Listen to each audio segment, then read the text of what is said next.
What's up, everybody, and welcome to another episode of Deckin Around. My name is Tyler. I'm Steve. And today we are so excited. We are sitting down with a good friend of ours, Brad Gabbard, the mastermind behind the Tough Luck playing cards. Brad is an amazing designer, a great creator. For anyone who checked out our 24-hour episode, you may remember Brad from our designer showdown, which we had, which is absolutely great time. We got to see Brad in his element designing really kind of an off-the-cuff deck in a very short period of time. And I have to say that was actually one of my favorite deck designs I saw last year. So... Yeah. It was fun. It'll be fun to have him on this show to do the same. It will, dude. So with that in mind, it's really exciting to sit down with Brad and really kind of get a behind the scenes look at who Brad is, what he does, how he got into playing cards, and even more exciting than that, Brad actually has a campaign coming up that's dropping this Tuesday for the lore playing cards, which are based on some phenomenal Scandinavian folklore artwork. Honestly, I'm super pumped for this deck. He started teasing it to me not too long ago, and I was shocked. Absolutely shocked at how awesome it was. It's so cool. It really is cool. It's definitely out there, and the detail is so amazing on it. Yeah, but that's no surprise. Brad does great work. So I'm really excited to see this deck come up to life, especially since it's dropping so soon. For anyone out there who has not checked out the campaign yet, the link is actually down in our description below. So I highly recommend you go click that and click on the notify button over there so you get notified once the campaign goes live this Tuesday. Once the campaign does go live, that link is going to work just to send you right there so you can back it. Heck yes. Dude, how does it feel? We're back. I know. It feels good. I have to say. It's gonna take a week or two to get back in the groove, but you know what? As long as it's not like the first couple of episodes, no audio snafus, no screen snafus, I think we should be good. Yeah, sorry we were a couple minutes late. I think Tyler forgot how to press the go button. I did, but you know what? It happens. I didn't know where it was. I had to find it on the screen again. Yeah, but it's all right. Dude, with that said, you ready to jump into this, man? Let's do it. Let's do it.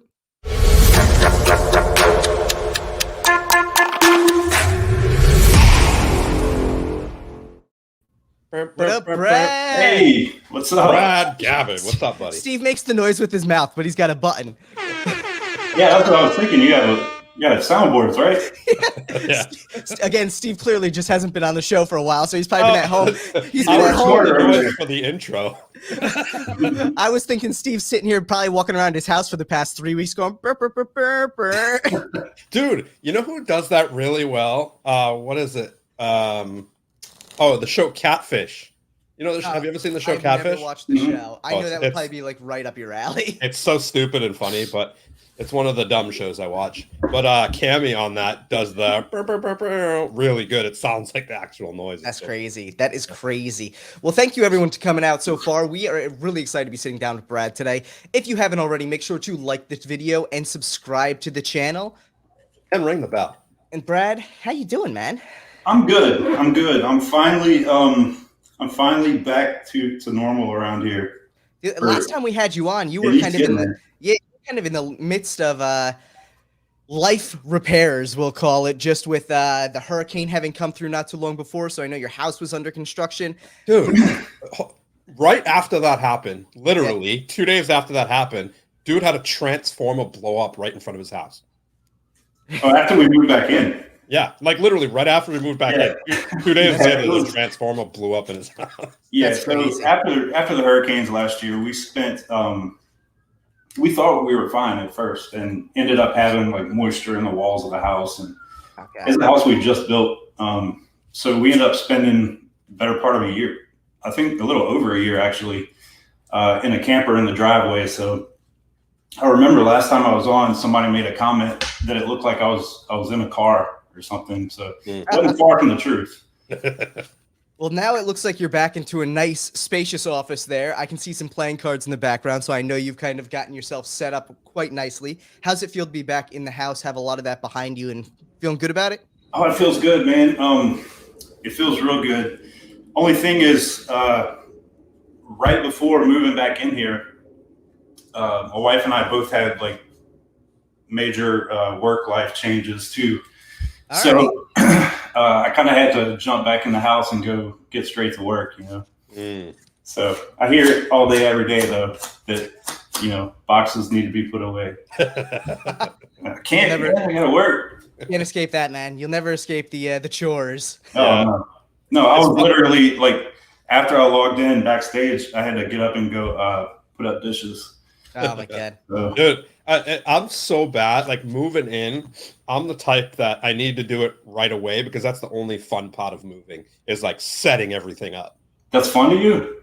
Yeah, because you're getting your Oh, you're insane, your man. groove. Everything is like I'm a mix between the two, and I'll say this because I agree with Steve when it comes to like setting up your computer, the TV. Yeah. Otherwise, I don't care. Like once the TV and Right. computer is set up and I have a chair, everything else I'll live my life out of a box for like 6 months till I have to do laundry. Tyler, you know me. I like everything to look nice and like. Yeah. I mean, it's definitely better than packing. I'll give you that. I hate fucking packing, man. Dude, I'll be That's honest terrible. though, like when Steve got the fulfillment stuff in for Visions, every day he was like, I can't wait till all this stuff is out of my house. I can't wait till all this stuff is out of my house because like he hates clutter. And not even clutter. He just hates stuff like mass amounts of stuff that shouldn't be there. Yeah, exactly. So exactly. yeah, I'm not surprised. Kind of like this COVID 20 on my belly. Oh, Jesus. No, I'm right there with you, man.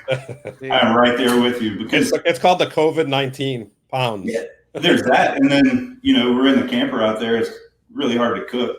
Oh, I mean, we ordered like a food delivery service 2 to 3 times a day. oh yeah, that's the COVID worst. stuff, so yeah, it got pretty bad there for a while. Yeah, not only are you eating the like food that you're not normally eating, which is better food, you're also spending a shit ton of money because this stuff's so expensive. Right.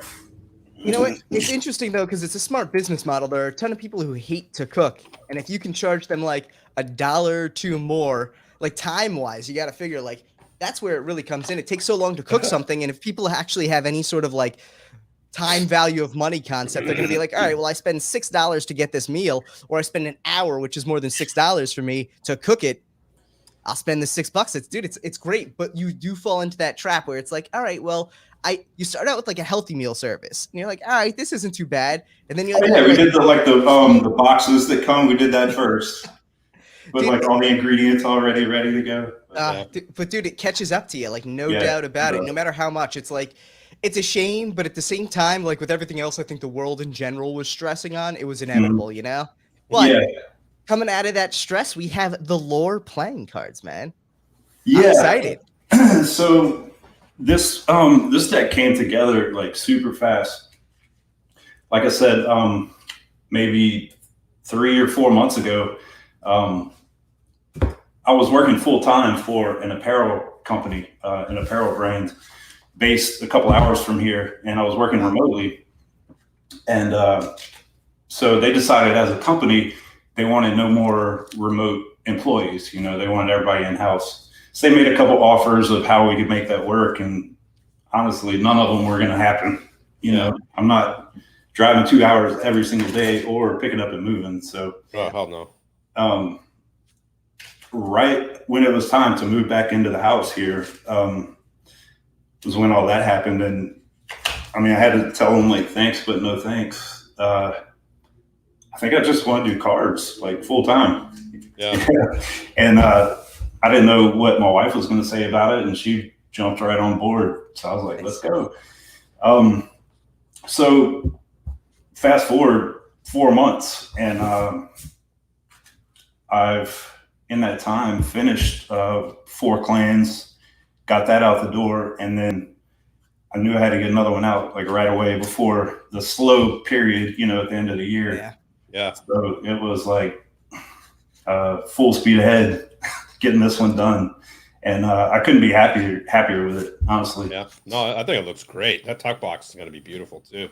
Yeah, no question about it. And I'm not surprised either that you were able to knock it out so quick. I just remember when we were sitting down the 24-hour episode, you really managed to like push a deck of cards out fast, man. Like you put together a tuck box and a back design like that. And I was stunned. It's stupid how fast he does it.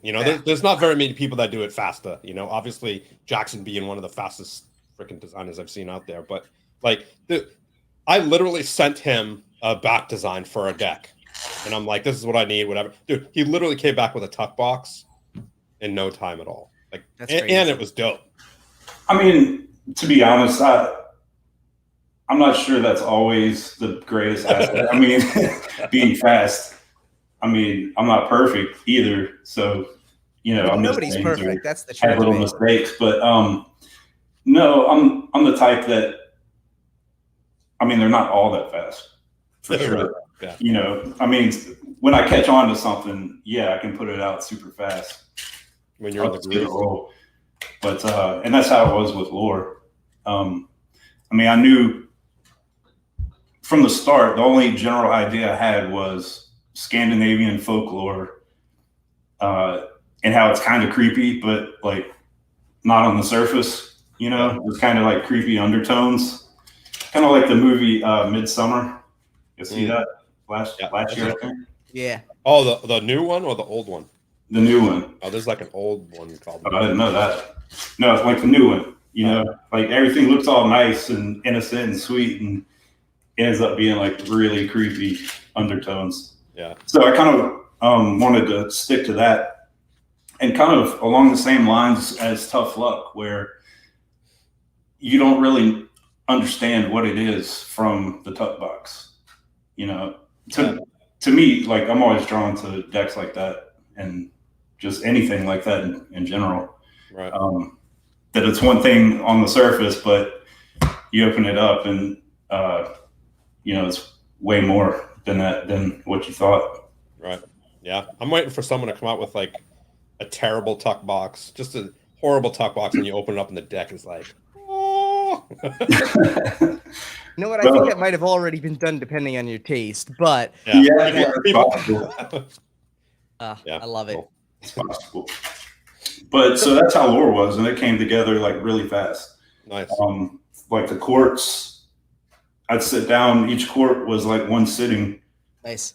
So on a good day, I'd finish 2 in a day. But they're not all decks are like that for sure. Yeah. Now, are you illustrating it, or are you hand drawing first, or how are you? So I've always gone straight to the iPad. Yeah. And I draw it on iPad. The first couple of decks, like Lucky and Tough Luck, I would draw it on the iPad and then go into Illustrator to color it in there. Yeah. But lately, like Four Clans, Lore, yeah, all the recent stuff, I've been coloring it in Procreate on the iPad as well. Oh, nice. Cool. Because I figured out how to turn up the like the resolution to make better image quality. Yeah, so, I mean the new iPads are literally like little mini desktops that you can push out any type of design work. Like that's what they're made for, right? Yeah, and it's been nice too. Before, like the earlier stuff I did that really didn't get released. Mike from Doc's Playing Cards, he bought those decks from me like right when we met, and then we teamed up to do Lucky and Tough Luck. But those original decks, I would do everything in Illustrator, and then I caught on to the fact of how nice it was to be able to work from anywhere on the iPad. I don't know, and I just enjoy it a lot more. It feels more hands-on. Right. To me. Yeah, no, that makes sense. And I'm kind of drawn to those kind of decks anyway that have a lot of hand-drawn elements, you know, like some of the Joker and the Thief stuff, and what else? Like some of Jeff Trish's stuff, like Sons of Liberty, stuff like that. Yeah. Nice. Yeah, so, for sure. A lot of that out of place style, you know, like Lepidopterus. Not that was out of play, but yeah. Like a lot of those fine detailed stuff. Right. Yeah, that's an awesome deck. Yeah, and a complete surprise. That's for sure. When we saw it, and it looks way better in person. It looks cool. Oh man, that foil, dude, in person. With the patina copper foil. Yeah, dude, that pink was dope. Yeah, the pink was dope. Him, like, how did you set that foil up? Like, is that? Because I couldn't tell if it was one foil, you know, like a special type of foil that had the patina in it, or if it was like 2 separate foils. Two separate. So yeah, that turned out awesome. Yeah, no, it was great. It's really cool to see the new things that are people doing, whether it's with tuck box or cards or whatever. Right. Yeah, and just that one foil technique, like gave me so many ideas for cool stuff to do. Not exactly like that, but it just spurred like other things that I'd like to try. That's one of the cool things about the community, though, too, is like you said, all of that visual aspect of it. You get to try new things and you get to build on it. Like that's the one thing I love about a deck of cards is, yeah, you'll always have a standard deck of cards that's going to come out with non-boss talk and this and that, and really like kind of like simple workers kind of decks.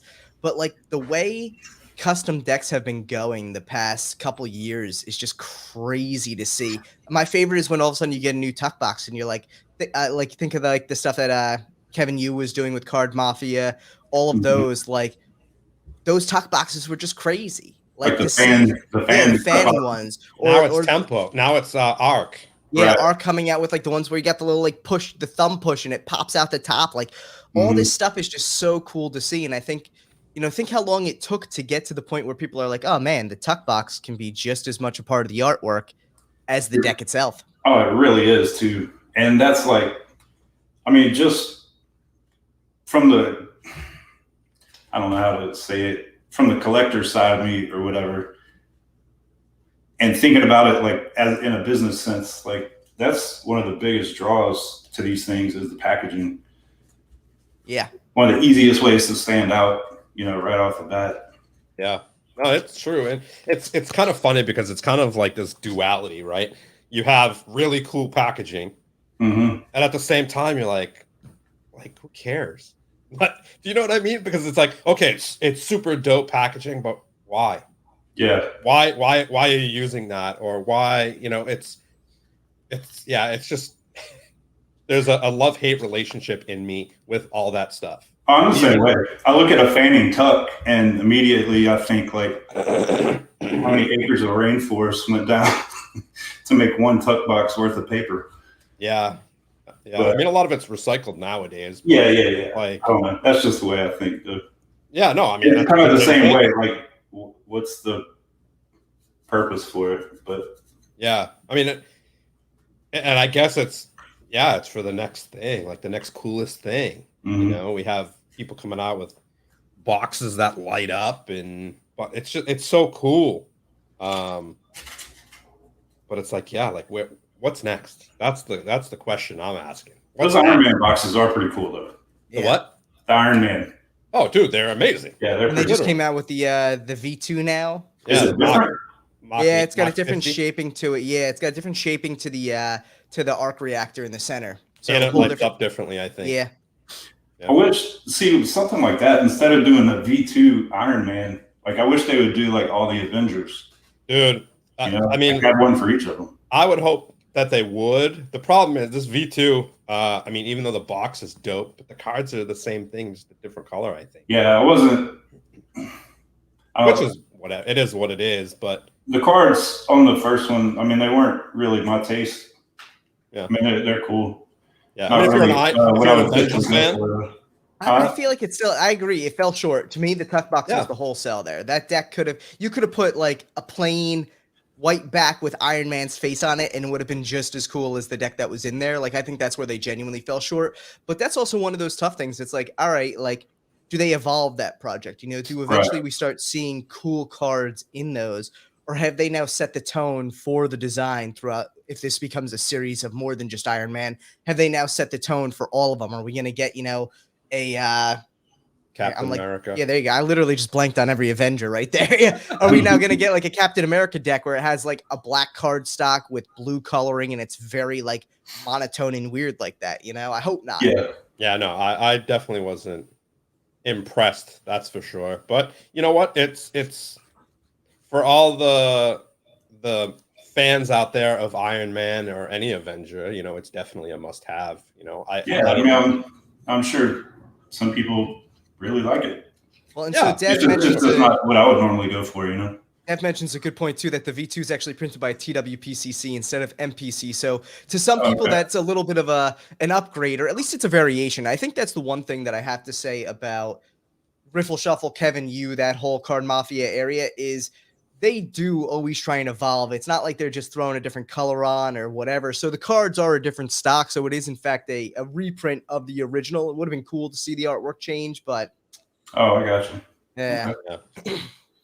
I don't know, man. It's tough it's tough when there's so much going on in the community too, because like it almost feels like the innovation is pulling us in so many different directions.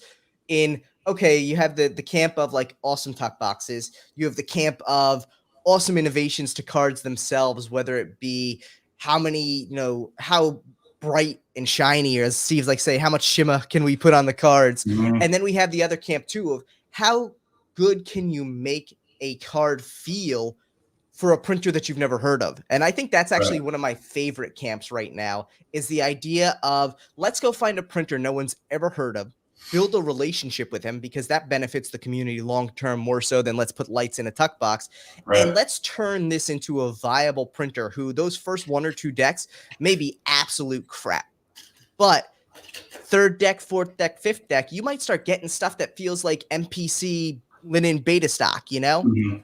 I mean, and think how long it took NPC to go and to realize that stock does matter. The feel does matter. Right. Yeah, people want to use you for a prototype, but people also want a prototype that actually feels good.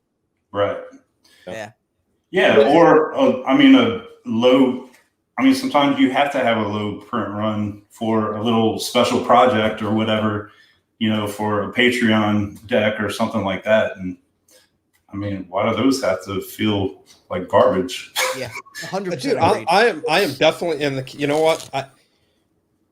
If it's a collector, and Tyler and I talk about this. In a collector's deck, it doesn't 100% matter, right? Right. Ultimately, because most collectors, let's be honest, don't even open up the fucking deck. Right. So it doesn't matter. They just, some of them want to complain about it being on random stock, even though they're sealed still.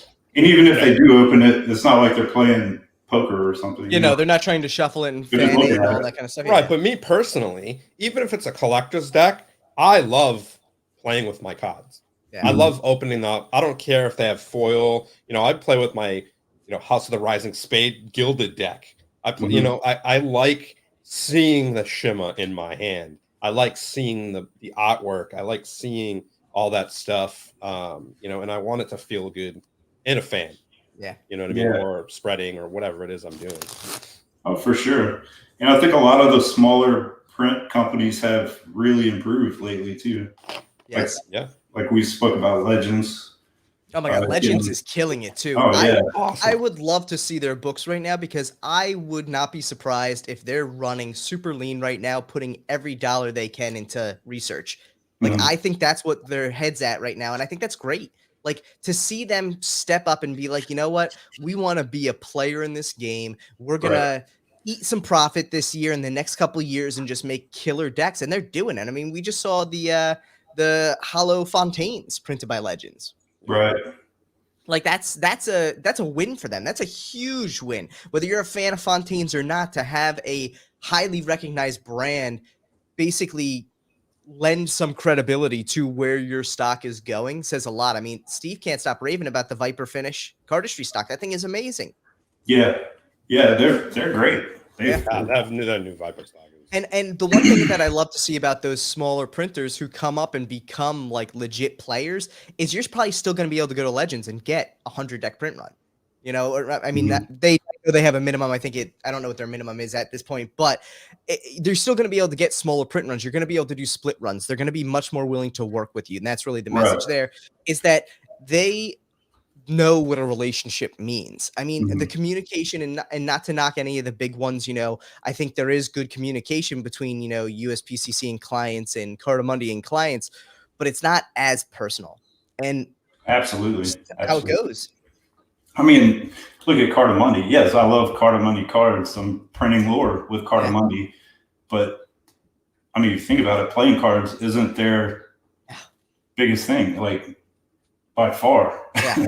Can you imagine if it was? I know. If it was, they'd be broke. Can you imagine? Well, no, right. But can you imagine if, playing cards? I mean, and this is my opinion, obviously, and I know it's Tyler's opinion, but their cards handle better than any other fucking company out there, I think. Oh my God. For the moment, yeah.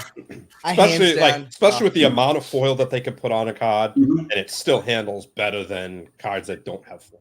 Oh, they're fantastic. Yeah. I just mean, like, obviously it's not as personal of an experience, 100% agreed. Yeah.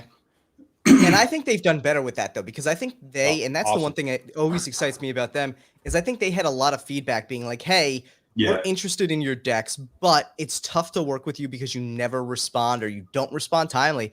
And I think they were willing to sink resources into correcting that. And I think they hired someone new, and dude, with my project with Visions, everybody was on top of it, and it's because they hired a couple more people. Like, that's what's encouraging to see too, because while there's only a handful of behemoth playing card companies out there, I think we all know the one who it's like pulling teeth to work with at this point. Right. And granted, I think the one thing people kind of forget sometimes too is, as a business, you can't take every single piece of feedback and implement it all, because you'd spend all your time just fixing things instead of evolving. But at the same time, there are literally big companies out there who don't take any feedback from vocal clients, and they don't improve because of it. And that's a shame to see. I mean, I've said it before in the past, I have no doubt that if not for Cardamundi, USPCC would be struggling within the next decade. Because I don't think they were an innovative for sure. Yeah, for sure. I don't think they were an innovative company. I think Cardamundi is going to light the fire under them to start forward thinking. I mean, you look at Metalux, and this is a prime example. You look at Cardamundi, every single day, they're probably figuring out what the limits are of what they can do with foil and how they can make it better and what they can do to make their print process better.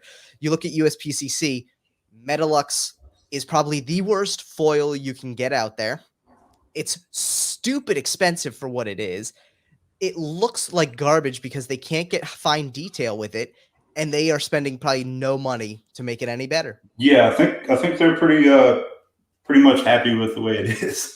Yeah, that's horrifying. Not many people use Metalux. That's why. Well, I mean, it's $16 a deck. Why would you? I was stunned. Yeah, dude, I was stunned when I saw the cost of Metalux, and then when I got my first Metalux decks, I was so excited. They were like the Crimson Cobalt or the Cobalt Rider backs, and I opened it up. I'm like, this looks like trash. That's your Gator backs, huh? Aren't those Metalux? Yeah, they are. Terrible. Yeah, and it's a shame because I think those would look. I mean, I think the design on those is conducive to reflective aspects, that neon green foil on like some of them would have been great if it had been done in like a nice foil, like I think that'd be a good Legends deck. Yeah. Oh yeah, I agree. Like a Legends hot foil would be. And the thing is there too, you get when you have a print run like David Blaine has, you get a cost point that's competitive with Cardamundi and with Legends probably for a foil deck. You just don't get the same quality. I mean, if you're David Blaine, you get whatever the hell you want. Yeah. No, and here's the thing, though. If you're printing 50,000 decks, Metalux price does go down significantly. But the intro price on Metalux is prohibitive. And I think it's set prohibitively because I don't think they want people to use it. Probably. Well, yeah, I guess if you're paying for it, then you can't ship internationally. Maybe that's the issue. With what? Wait, what? With Blaine's decks, where Oh, I think they just did that. This is the first they actually ship out. It's just because of all the craziness going on right now. You know what I just found? You know what I just found out? That Australia is not accepting first class international or priority international right now.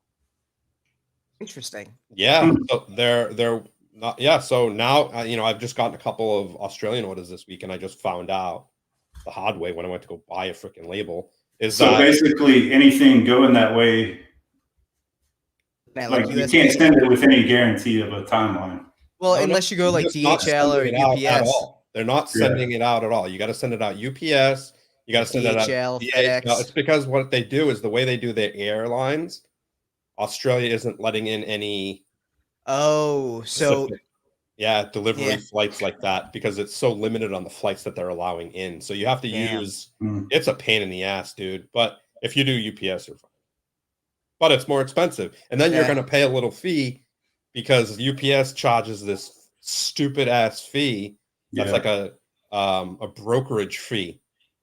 That, for those of you who don't know, I just found this out. If you want to skip the brokerage fee, you just have to do the approval yourself. But you have to go pick up the decks, obviously. Your package. So if you're close to where your packages are at customs, you could do it yourself and save that. Could be $100. Which I'll never advocate for FedEx, but they do not do that.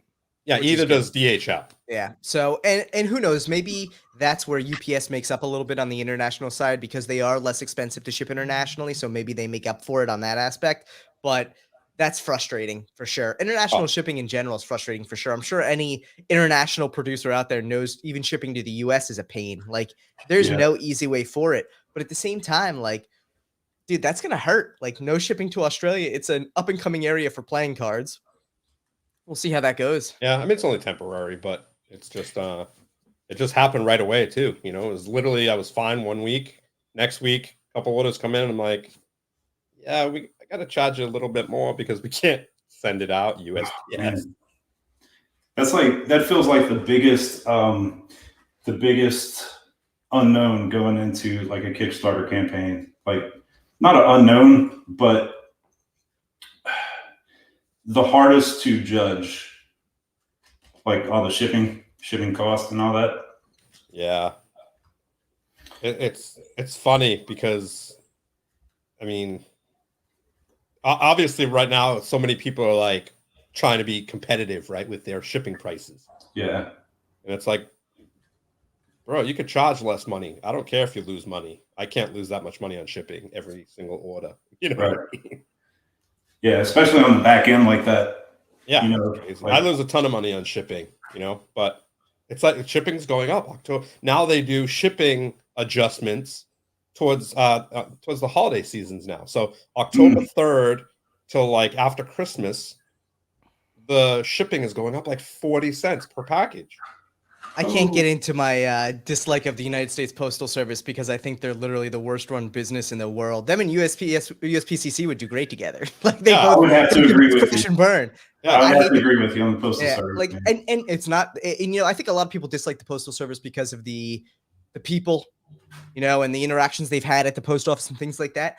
I just think that if you can't run a business accepting billions of dollars a year in spam mail and then forcing it on people, like it's illegal for them not to deliver spam mail to you. What? That's ridiculous to me. The amount of junk mail that they take in, probably about 3 years ago when they were first talking about canceling some of the days that they deliver mail. Instead, they doubled the amount of junk mail that they send out every year. They went from like $2 billion to $4 billion a year.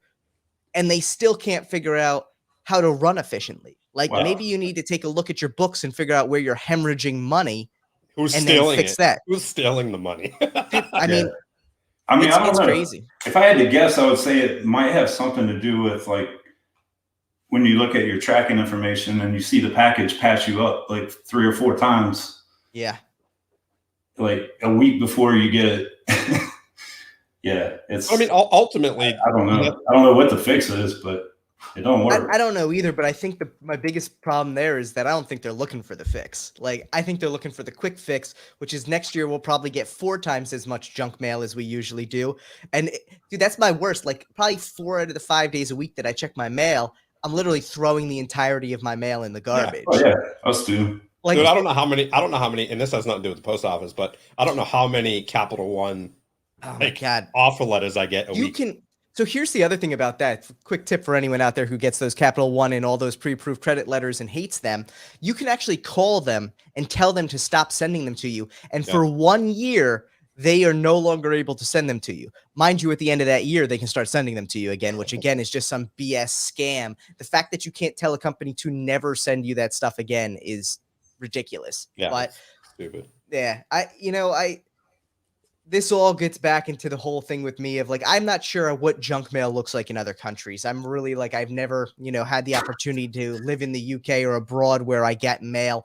But I also think with a lot of these countries being forward thinking when it comes to like not cutting down millions of trees unnecessarily, I feel like that's where we just like struggle because we're like, hey, we're going to plant a tree for every, whatever. But at the same time, let's double the amount of junk mail we're printing every year. Yeah. Just so much excess, man. It's kind of like ads on the computer. That's but I'd rather get an ad on the computer because I know that's not killing a tree, and not to say I'm sitting here being like, oh, save all the trees, but like, Dude, it's like, there you go. Excelsior says Brazil, no junk mail. Like, I wouldn't be surprised if we're one of like the only countries who like junk mails are people like this. Like, That's hey, funny. I've never thought of that, but that's funny. I've never right? thought of Like, spam mail in other countries. like, Yeah. I mean, let's honestly be sure though, like some countries probably should do spam mail. Yeah. They might not be such, in such dire needs, but I mean, can you imagine? Yeah. I mean, it's annoying for sure. From what Dom's saying here, it sounds like Czech could use some junk mail to pay for their stuff so they could get their packages out there faster. 2 parcels took 4 and 5 months. God. I couldn't imagine. Like, that's like back in the day, like the Pony Express. That's new meaning to snail mail. That's for sure. That had to be quicker than Pony Express had to be quicker than that, man. Probably, yeah. You could get a letter across the country, I think, in 3 weeks with Pony Express. So like, so Czech Republic can't like get before winter came or something. Oh my god, I love it. So yeah, it says check also nothing like junk mail. So I think junk mail is 100% a United States construct. And How's that not surprising though? It really isn't. And but like the I don't want to say surprising, but the disheartening aspect of it is we create this scam to make more money for a postal service that still can't make money. Right. Like, it's like, where's that money going? Dude, so I'll tell you, and while I'm not saying that, I'm not going to get into like a wage debate here, but I remember about 10 years ago going to the post office to drop off a letter, and there was a sign for temporary postal workers for the holidays. Like, oh, if you have a clean driving record and you want to drive for the holidays, starting pay $18 an hour. And mind you, this was back in 2011, 2009, 2011, somewhere in that range. And I remember sitting there being like a college student, being like, $18 an hour to deliver mail. Like, I see this person. They're not hustling. They're not working hard. The job's not complex. They're not using their own vehicle. The job's not complex. It's bullshit work. $18 an hour. Because here's the thing, too. The other person, someone else is sorting the mail for you. You're literally just getting rubber banded stacks of mail that have an address on it. You look at it and you put it in the right box. Not to say it's not an appreciated service. I like getting my mail, but I was shocked at how much they paid on a temporary level, which to me then said, okay, well, what does a normal mail carrier make then? If a temporary worker's making $18 an hour, a normal mail carrier in 2009-10 must have been making $20+ an hour. What's up, Jackson?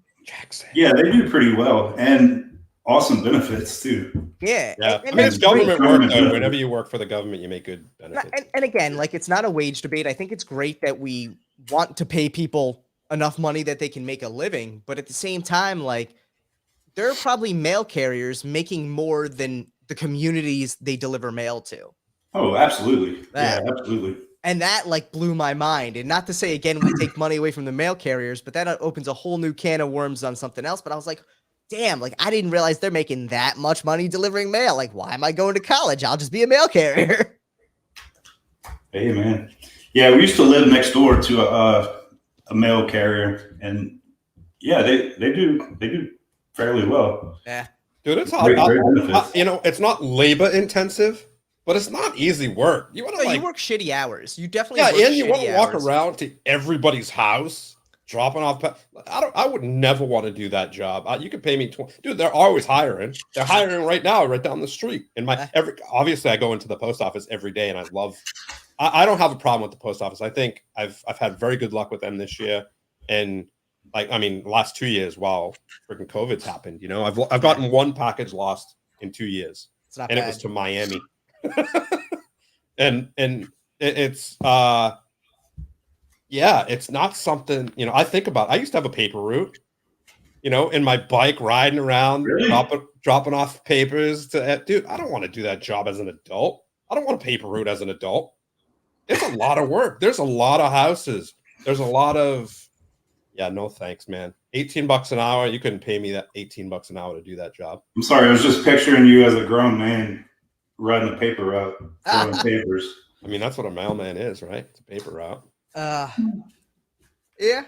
The good one is you got to figure out, you got to get a route where like you're 90% like apartment buildings and like townhouse complexes where they have like centralized mail locations. Yeah. And then you just go there and you're like, boop, boop, boop, boop, boop. Yeah, and it's And usually then, like covered out of the weather. And then you're set, like, and then you're good for the No day. thanks. No thanks. And the other interesting thing about it, though, too, and you mentioned a good point, Brad, about it being, government work. Like, the interesting part about that is cost of living doesn't impact government work as much as it does other jobs. So, like, you could have a job in, somewhere with the low cost of living versus New York City, and you're going to have significant difference in salary.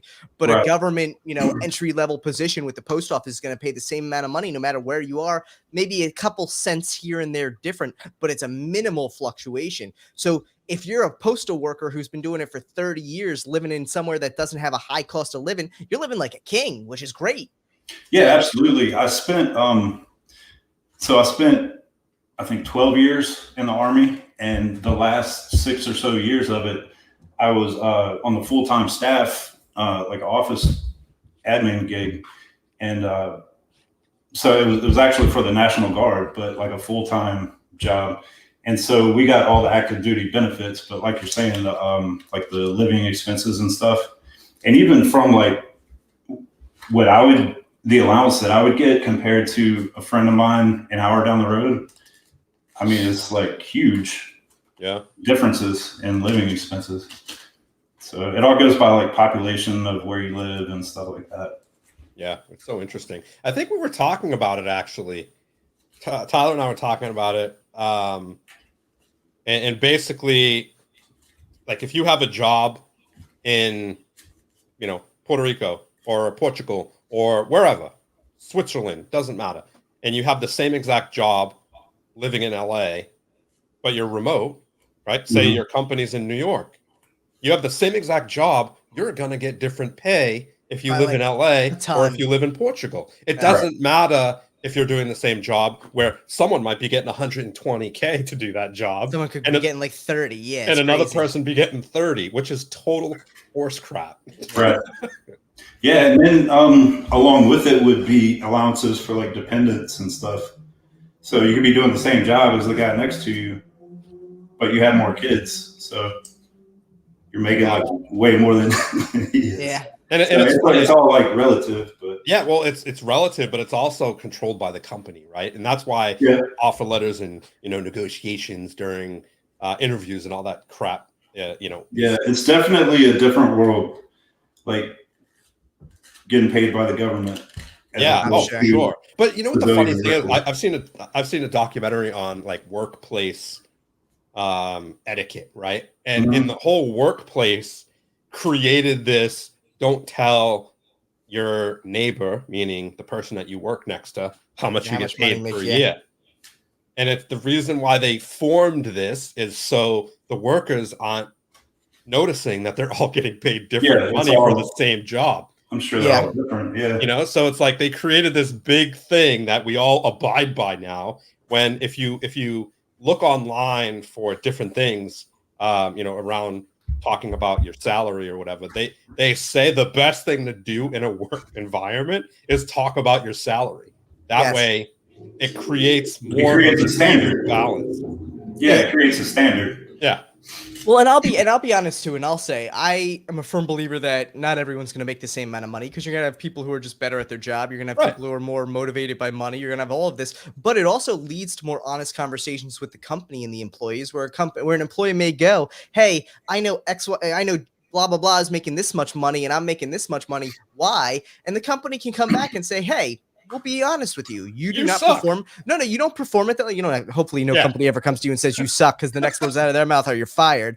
But with that in mind, hopefully it opens, honest dialogue where you can actually have a conversation and be like, what do I need to do to make the same amount? How do I get to that level? And they can come back and say, well, if you improve in these areas, you'll be considered, as valuable. And that's how you really need to figure it out. Like, they've bit themselves with this whole thing, because now, you get huge swings in salary for people who do the same job or people who do easier jobs and make more money.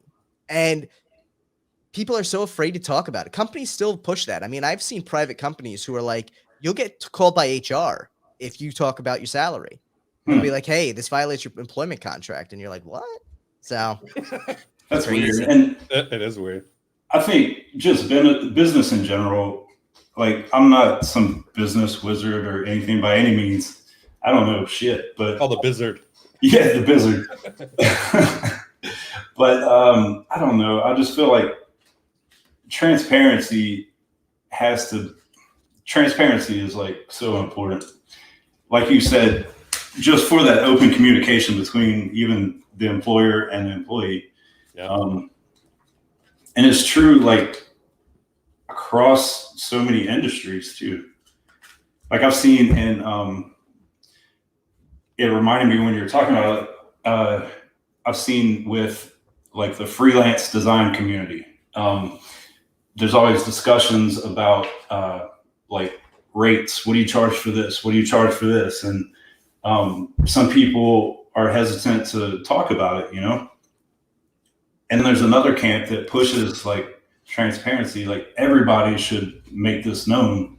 Like, what are you charging? That way there's a standard, you know, across the industry. Yeah, I don't know, man.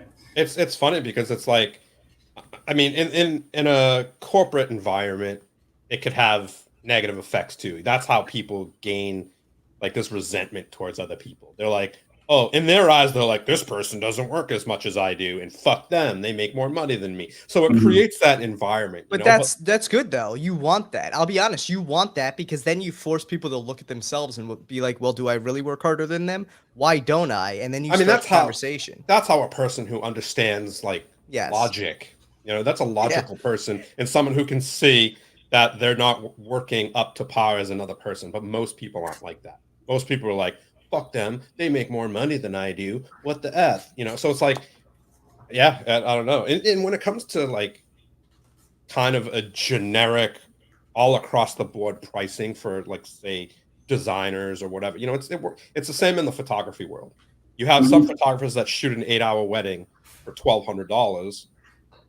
And then you have a photographer who shoots an 8-hour wedding for $5,000. Right. And you can see why in their photos. You know, and it's the same thing in design work. I think there's some designers who are just. But then the client is like, well, he does it for, would you say, $800 or whatever? Why would I pay you $5,000? Yeah. Yeah. Well, this is what I look at it this way. You know, being a photographer, I could tell the difference, and I'm sure being a designer, you could tell the difference between designers' capabilities. But what it comes down to is, I think a lot of designers. And it is time, right? A lot of designers work by hour, so they charge hourly. But I think any artist, being a designer, photographer, or whatever, I think there's like this line where, you know, if a client comes to me and they're asking for a specific type of work, if they need certain like photos or something, and they're easy and they're like a lot easier than another company, I'm going to charge a little different based on the work that I'm doing, you know. If that makes, I don't know if designers do. I felt like I've talked to many designers where one designer will be like, I charge $6,000 to do this, you know, and then another designer is like, I charge $1,000. Where in my head, I'm like, how does that discrepancy come in when they're both great designers? I would think it also depends on if it's something in their wheelhouse or not. Yeah. You know, I mean, if you send something in a certain style, one guy's going to look at it and think, oh, I can do that in 2 hours. Another guy will look at it and think it'll take weeks, you know? Right. So, yeah, I think it depends on who you're approaching. Yeah. So it's hard to have like a standard, an industry standard. Yeah, it really is. With the arts, at least, because, you know, some people just take longer. Some people, you know, it's funny because especially days where, you know, nowadays there's like Fiverr, right? Which takes money away from all arts altogether. Oh, Fiverr? Oh, dude, yeah. Oh, so I can't stand those sites. but I'm gonna be honest, dude. And it's crazy because I have a friend who's an artist. She like does, you know, all types of art. She's really good. And I was going to her for a project, and I'm like, look, I need this type of drawing. It was super easy, super simple. I can't do it because I'm not a drawer, but like someone who's an artist could do it probably in no time at all. And I messaged her. She's a good friend. I messaged her, and she's like, it'd be like, you know, $600. And I'm like, $600. okay, like I value your work. I understand it's important. You know, I get it. But at the same time, it's like I'm an artist as well. If someone came to me and they're my friend and they are coming over my house and they're like, yo, how much would it be for you to do a quick one portrait of me? Yeah. Would I charge that person to do a portrait of them and edit it right there in front of their face? I'm not saying obviously that I expect this from everybody, right? But it's just the mentality of it, you know? So you go over to Fiverr and you look at all of them and you can pick out any type of work you want. And it's like you pick out the easy drawing that you want done, and they say you'll have it in, 24 hours. Yeah. And it's $10, and you message them and you pay for it, and they send it back in an hour and a half, and it's exactly what you wanted, and it's $10. Yeah. No, from the client's end of it, I 100% agree and understand the draw to those sites like Fiverr and 99 Designs and whatever. I totally get it from that end. From the designer side, they really work against you trying to make or sustain a career. Dude, some of those designers though are making $200,000 a year, banging out $10 drawings. Yeah, they're working their asses off too. I mean, some people can. How many do you have to do to make that much money? Let's be honest. Obviously Jackson's not going to do this, but let's be honest. If I sent a picture that's just an outline of like a silhouette of a head, and it has a little bit of design like eyes, nose, and mouth, he could bust those out in 12 seconds. So if he's making $100 and obviously I'm just saying he's not going to do it. But if you're someone who's banging out, 100 of these a week, not even 100 of these, every other day. That's like, it's easy work. You're doing what you love. You're doing art and you're making a killing. If you look at some of these purchased like artists on there, some of them have sold, tens of thousands of neon, like my sticker. I had someone do my sticker, like my graffiti sticker. Dude, it was like $12. Yeah. But he probably put it in an app and created it, and he literally sent this to me in 20 minutes. And I'm like, yeah, I get it. I mean, I guess it's two different trains of thought, because like I decided a long time ago that the goal was not to do 1,000 drawings for what $10-20 a piece, Right. I'd rather do one project that takes me a few months and makes the same amount in the long run, Yeah, no, for like sure. less projects making the same amount of money rather than 1,000 small projects. Yeah, I don't know. It definitely, obviously it has its downsides, because I think it does undermine some certain, I guess, aspects of design,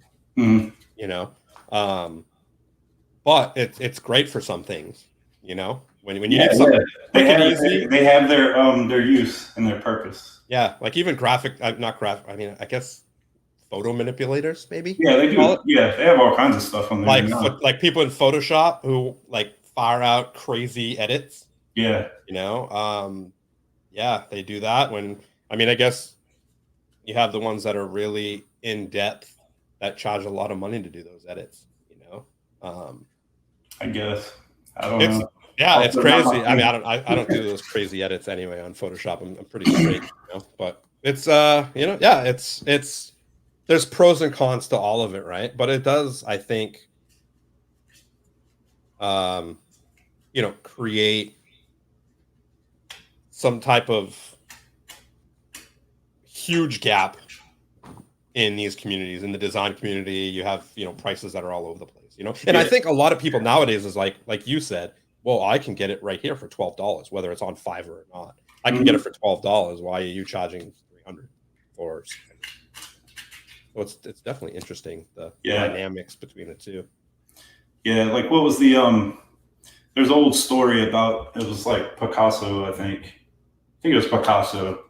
He was like in a park and he sits down on a bench next to a lady and he just doodles a little scribble on a napkin And she's like, "Oh, that's beautiful. Can I buy it from you?" He's like, "Yeah." She says, "How much?" He's like, $100,000 or whatever. I don't remember the detail, but it was a ton of money, you know? And she's like, "For that, it's a napkin." And he's like, "Well, it's not about that. It's the lifetime of work I've had to put in to get to this point, you know?" Kind of the same thing. Yeah. It's crazy because that's the odd. It's like, it it's funny because I mean, you can charge for that amount of time that you've put into your craft, right? But someone could put 20,000 hours into their craft and not be great, right? That's true. But I mean, it might be great to someone. Obviously, it's so subjective. But what it comes down to is a lot of people try to charge that amount of money every single time. Yeah, it's like, for instance, if you create a piece of artwork on a 16 by 20 and it took you 150 hours, you charge for the time, your work, and everything for that one piece, right? But if you go ahead and print copies of it on a poster and you're charging the same amount of money saying, "Yeah, but the drawing took me 150 hours," it's like, bro, that's not how it works. Yeah. That's why playing cards are great, because you figure you have one $10,000 painting or you have 1,000 $10 decks. Yeah, exactly. You can't charge the, how much, like, these guys, how much would you think, like, someone like Jackson or whatever, if he charged per deck what it cost him to actually do the work? It's just not how it's done, and a lot of people look at it as that. Yeah, you're right. But anyway, I have a question. I've been wanting to ask this. Where did native tongue come from? Like, where did the name come from? How'd you come up with that? Okay, good question. So originally, when I first started out doing freelance work and sort of trying to pick up clients through Instagram or locally or whatever, I kind of went with, when I gave it a name, I kind of went with the generic cliche kind of whatever design company, but it never felt right. So then one day I went to a conference, a design conference, a couple hours from here. And some of the guest speakers, the name of their studio was Young Jerks. It was just two guys from New York. They're called Young Jerks, and they do very well, and it kind of, something clicked that, like, it doesn't have to be like what it's expected to be, it can be whatever. So anyway, I went around and around with a bunch of names, and finally, so native tongue originally referred to taking a client's message and being able to translate it to the masses, so like through visual form, like a logo or whatever. That's where that came from. And then I don't know, I've gone through several different like areas of design, I guess, and I just stuck with it. Right. I think it's a cool name. Now I know the meaning. I like it even more. Yeah, I mean, I feel good that it at least had a meaning, or has a meaning. Right. I did it at one point, At one point. Not just something that sounds cool. I don't give a shit what I do for people. No. You know what I mean. Yeah, no, for sure. I think it's cool. We actually had a couple questions that came in earlier too from Dev. One of them was a joke here. He wanted to know when your $250 deck is going to be coming out. Direct. Is it going to be gilded? $250? Oh yeah. Is it going to be gilded? I don't see it happening, man. You know what the funny thing is? Try reselling that for more than $250. Good luck with that. Dude, that blew my mind. And the fact that like the three versions are sold right next to each other. Dude, for like $12, $25, and then $250. That's a good way to ruin your brand. What's that? 101 how to ruin your brand. Oh man. Dude, And then, yeah, it's crazy. I mean, nothing against the Cherry Casino decks. I mean, I Is that what love the original. I love the original teal. What's that? I said, is that what we're talking about? Yeah, yeah. I love the original. You know, I mean, I don't see where this one was that great to warrant a $250 price tag. But 100% agreed on that one. And honestly, like the addition of gilding doesn't add that much value. no, You know, No, not at all. having all seen behind the curtain, we know what it costs to gild a deck. Like it's not Yeah.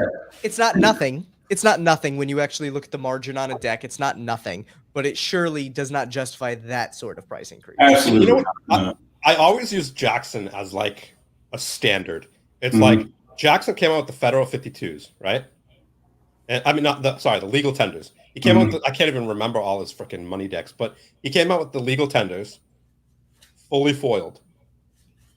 The front backs fully foiled, $16. Yeah. The gilded ones, $40, $45. Yeah, and I think that's pretty standard. Yeah, no, but what I'm saying Yeah, I is, mean, that's what I would expect. You're going to come out with like a deck that has no customization, that have standard courts and everything like that. The same deck you've been making for how many years? Oh yeah, you know, I think did the card backs have foil or are they metallic ink? It was metallic ink. Yeah, so it's metallic ink. Well, yeah, it's printed by USPCC, so that was a stupid. So it's metallic ink, and yeah, man, that's literally how to ruin your business, right there. Yeah. So I think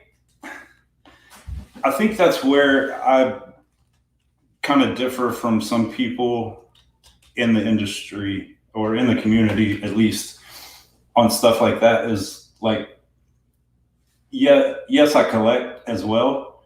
I'm also a collector, but I was never around in the community as only a collector. Right. You know, so like I came straight in designing. I was brought into this designing decks. So with that peek behind the curtain, I guess you could say, I don't know. There was never a mystery about how much it should cost. You know what? I look at it this way, and you know, Tyler and I sometimes don't agree with this. For the most part, I understand it. You know, a company is going to make what a company can make, right?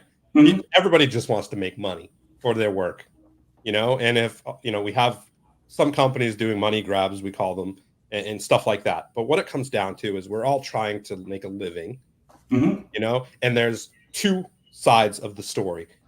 Or two sides of the spectrum, I guess you could say. There's the side that doesn't give a shit. They just want the most money they can get at the time that they can get it. Or there's people that just don't want to take advantage of people. And what house you in is what it comes down to. And I see it with certain, you know, brands. And I think that's what it's all about is like, yes, can you get $150 for two decks, one of them signed? Yes, they'll sell out for sure. You know, Why? But why? Yeah. You know, and then you have some people who are like, why not? And I get it. I would have loved to have made 112K in 15 minutes this morning. It would have been dope. I would have been on the show being like every 20 minutes, you know, I would have had to been kicked off. But yeah, it's just like, why? Yeah, I think that I 100% agree. I think there's definitely those who are one way, and then there's a group who will take that extra step to squeeze a little bit more. It'll raise some eyebrows too, you know? Yeah, no, for sure. Yeah, you're right. Well, and that raises a good point though too, Brad, of, you know, sometimes we do see someone walking the line there, and then sometimes you get just extremes. And yeah. we've seen more and more of those extremes in the community recently. And I think that's kind of the troubling part in my mind. And whether it's a good thing or a bad thing, I think a lot of those extremes are sticking with the same handful of people versus, you know, it's not becoming prevalent throughout the community, which could always be the case, but it's still frustrating to see, especially being a part of the community. You don't want to see people getting swindled. But at the same time, and I think this is where I always have a tough time with it, I don't know what's going on in someone else's mind or in their life that to them that is a justified cost. And so I don't know, dude could be worth $1 million who's out there saying, "Oh fuck it, it's $150. I'll go buy him because I want him." Or at the same time, it could be someone who literally sits there and says, "I love David Blaine so much. I want this and I don't care." And like that's where I have the tough time because I also don't want to be like, "Hey, don't do you." You know? Right. So like that's the tough part. I appreciate and I think that like you're saying, like it's frustrating. For me, it's sad. It's sad that people do that to their followers and the people who do love David Blaine because they're one of his biggest fans, maybe poor as fuck. Right. You know, and it totally does not allow that person to purchase that. And I get it. Like I understand both sides. I'm just saying for me, it makes me sad. I get that. Yeah. I see. It makes me more sad the person who's poor as fuck who does purchase it because you're clearly prioritizing things wrong. And I think that's where it comes into play is where does this become a discussion about it's dumb to spend money on stuff and is someone suffering from a legit issue that, you know, they're being taken advantage of. And that's the tough part. You know, I think there's definitely a line there where it goes from, hey, I mean, we see it all actually, and this is a prime example. We see it all the time. And this doesn't even have to do with people getting bilked out of tons of money. It's people who have the feeling or the need to collect every single one of something. And I'm not just talking like, oh, blah, blah, blah, prints 4 different colors. You need all 4 different colors. I'm talking to the level where people say, well, this seal has stamp edges and the other one's rounded and this logo's different on the thing, but it's the same exact deck. To me, that's a level of like OCD or something. I'm not qualified to say what, but there's something there that like they're falling into a trap where like they need to be aware of their own kind of instincts and their own feelings on it. But at the same time, like, do we also expect companies to be like, well, there's people out there who have strong hoarding, you know, instincts, and we don't want to market it. We don't want to build a product that's going to trigger hoarding because like you don't necessarily know. I think it's a very fine line to walk. And that's the tough part about it. I think Steve is very passionate on it. And that's where we sometimes disagree is I'm like, and like you said, he can see both sides. I can see both sides. Yeah. For me, it's very difficult to say we need to build something with the 0.0001% of people in mind when it's really an edge case and you don't even know. But at the same time, like if you start seeing that become the prevalent case, that's when you as a company should probably have a responsibility to say, hey, is this the right thing to be doing? You know? Yeah, you're right. It is a fine line. And I mean, I'll say as far as like the different seals and stuff like that, with Tough Luck, like that caught us by surprise. Like we had no idea. I mean, it wasn't even intended to like run out of whatever red seals and have to switch to black or whatever. Like we had no idea that would be looked at as another addition. I mean, so there's instances where like either things are done unknowingly like that, it kind of goes down that road. Or they're done out of necessity sometimes, like having one additional variant of a deck, because that's the only way to realistically work out the print runs and stuff, you know, like, oh, for sure. You need something else to take up this portion of a print run. Oh, for sure. I don't know. It's tough, man. There's no right answer. I think that's the tough part about it. Really and like you said, the whole red seal thing with the Tough Luck. I was even like with the logo and everything. I was talking like even like Theory 11. Like people fanboy hard on Theory 11 with that stuff to the point where it's like Theory 11. Like I don't think anyone out there is sitting there being like, oh well, Theory 11 spent thousands of dollars to change their logo because they knew it would sell more Monarch V3s. You know, like And that's the tough part of it is like you can't always expect, like you said, you can't always anticipate how someone's going to react. And like the best you can do in that situation is to be reactive. But I think a lot of times people want you to be proactive in a situation you can't be proactive. And that's what makes it tough because, you know, if someone came back 5 years from now and starts talking smack about Tough Luck because there's all these bullshit variations, 5 years has passed. You can't feel bad about that because that wasn't your intention. You didn't dictate how the market evolved or how some new creator who was, or some new collector who wasn't even in the market at the time is going to see this. And that's the tough part about it, is it's like, we all live in the moment for these creations and we appreciate and love them in the moment. But so many times, and I hate to see it, creators get shit from people down the road where all context has already been lost. Yeah, right. And it's funny because you talk to Mike now, you know, for those of you who don't know, that's Doc's Playing Cards, who did Tough Luck with Brad. You talk to him now and he's like, oh man, like, he always kicks himself for, he's like, I wish, you know, we never did that. You know, we didn't obviously order enough seals and whatever the case may be. But I remember when I was shooting the photos for those, and I was like, okay, this is what I have. Is there anything else? He's like, bro, I don't know. Don't even know. He's like, I don't even know what's out there. Like, I gotta ask Kendra, you know, the one who, you know, the person who does all the assembly and everything like that. And he's like, I'm confused. I don't even know. I was like, I've run into that same question so many times. Like, I get so many messages like, what are all the versions of this deck? And I'm like, I don't know. That's when you say, you tell me. Yeah, exactly. You have a better idea than I do. To be honest, like the red seal and the black seal thing, I didn't even know. I think it was the black one. I didn't even know it existed until somebody asked me if I had any. Yeah. I'm like, what? Black seal? What are you talking about? But yeah, it's and another, you know, I was talking to someone about this the other day, and whether it, you know, it's on my Visions deck where the tuck box printed was supposed to be teal, like the color of the back of the deck, and it turned out blue. And basically what it come down to is, you know, I didn't get a lot of complaints about it. I got a couple people complaining about it, that they're really bummed out that the tuck box was blue, or the color of the ink was blue rather than teal.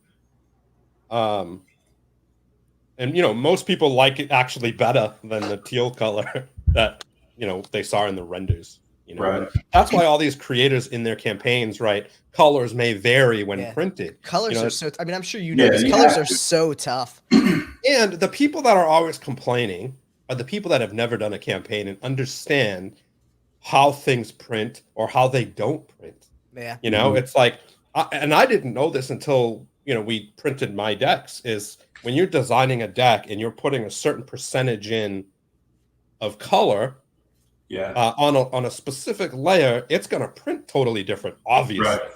And so, depending on what it's printed on. And the crazy, depending on what stock it's printing on. If it's printed on, you know, whatever, crushed stock, whatever, it doesn't even matter. But the crazy thing is when you see it digitally, it looks how it's supposed to. But when it gets transferred onto the paper, a 20% on a certain color might not even show up. But in the proof that you got digitally, it looks bomb. Yeah. Yeah. And then people are like, oh, well, blah, blah, blah, blah, blah. It's like, do your own deck, then complain to me. Well, you know, things change and things, there's so much involved with how things get done behind the scenes that I never knew about until I did my first deck. And the real secret is no two people see colors the same. That's true. So, hey, that's a good point to make. Yeah. Keep in the back pocket next time something goes wrong. Yeah, exactly. No two people see it the same. And we see it all the time. You can't. Here's the one thing I'll say on that one. I think from Steve's point of view, you know, thankfully it was a small amount of people who mentioned that who complained about the color. Yeah, I hated the color change. Dude, and that's the thing. Like, I think that hurts about it. I think a lot of times, though, too, people are willing to forgive things like that depending on visibility in the community. So, like, not to throw, you know, any of the big names under the bus, but like if Lorenzo or you know, Lautrec or Geo had that issue, I think the amount of people who would have a problem with it would be significantly smaller. I'm sure there would still be people who would have a problem with it, but it would be significantly smaller.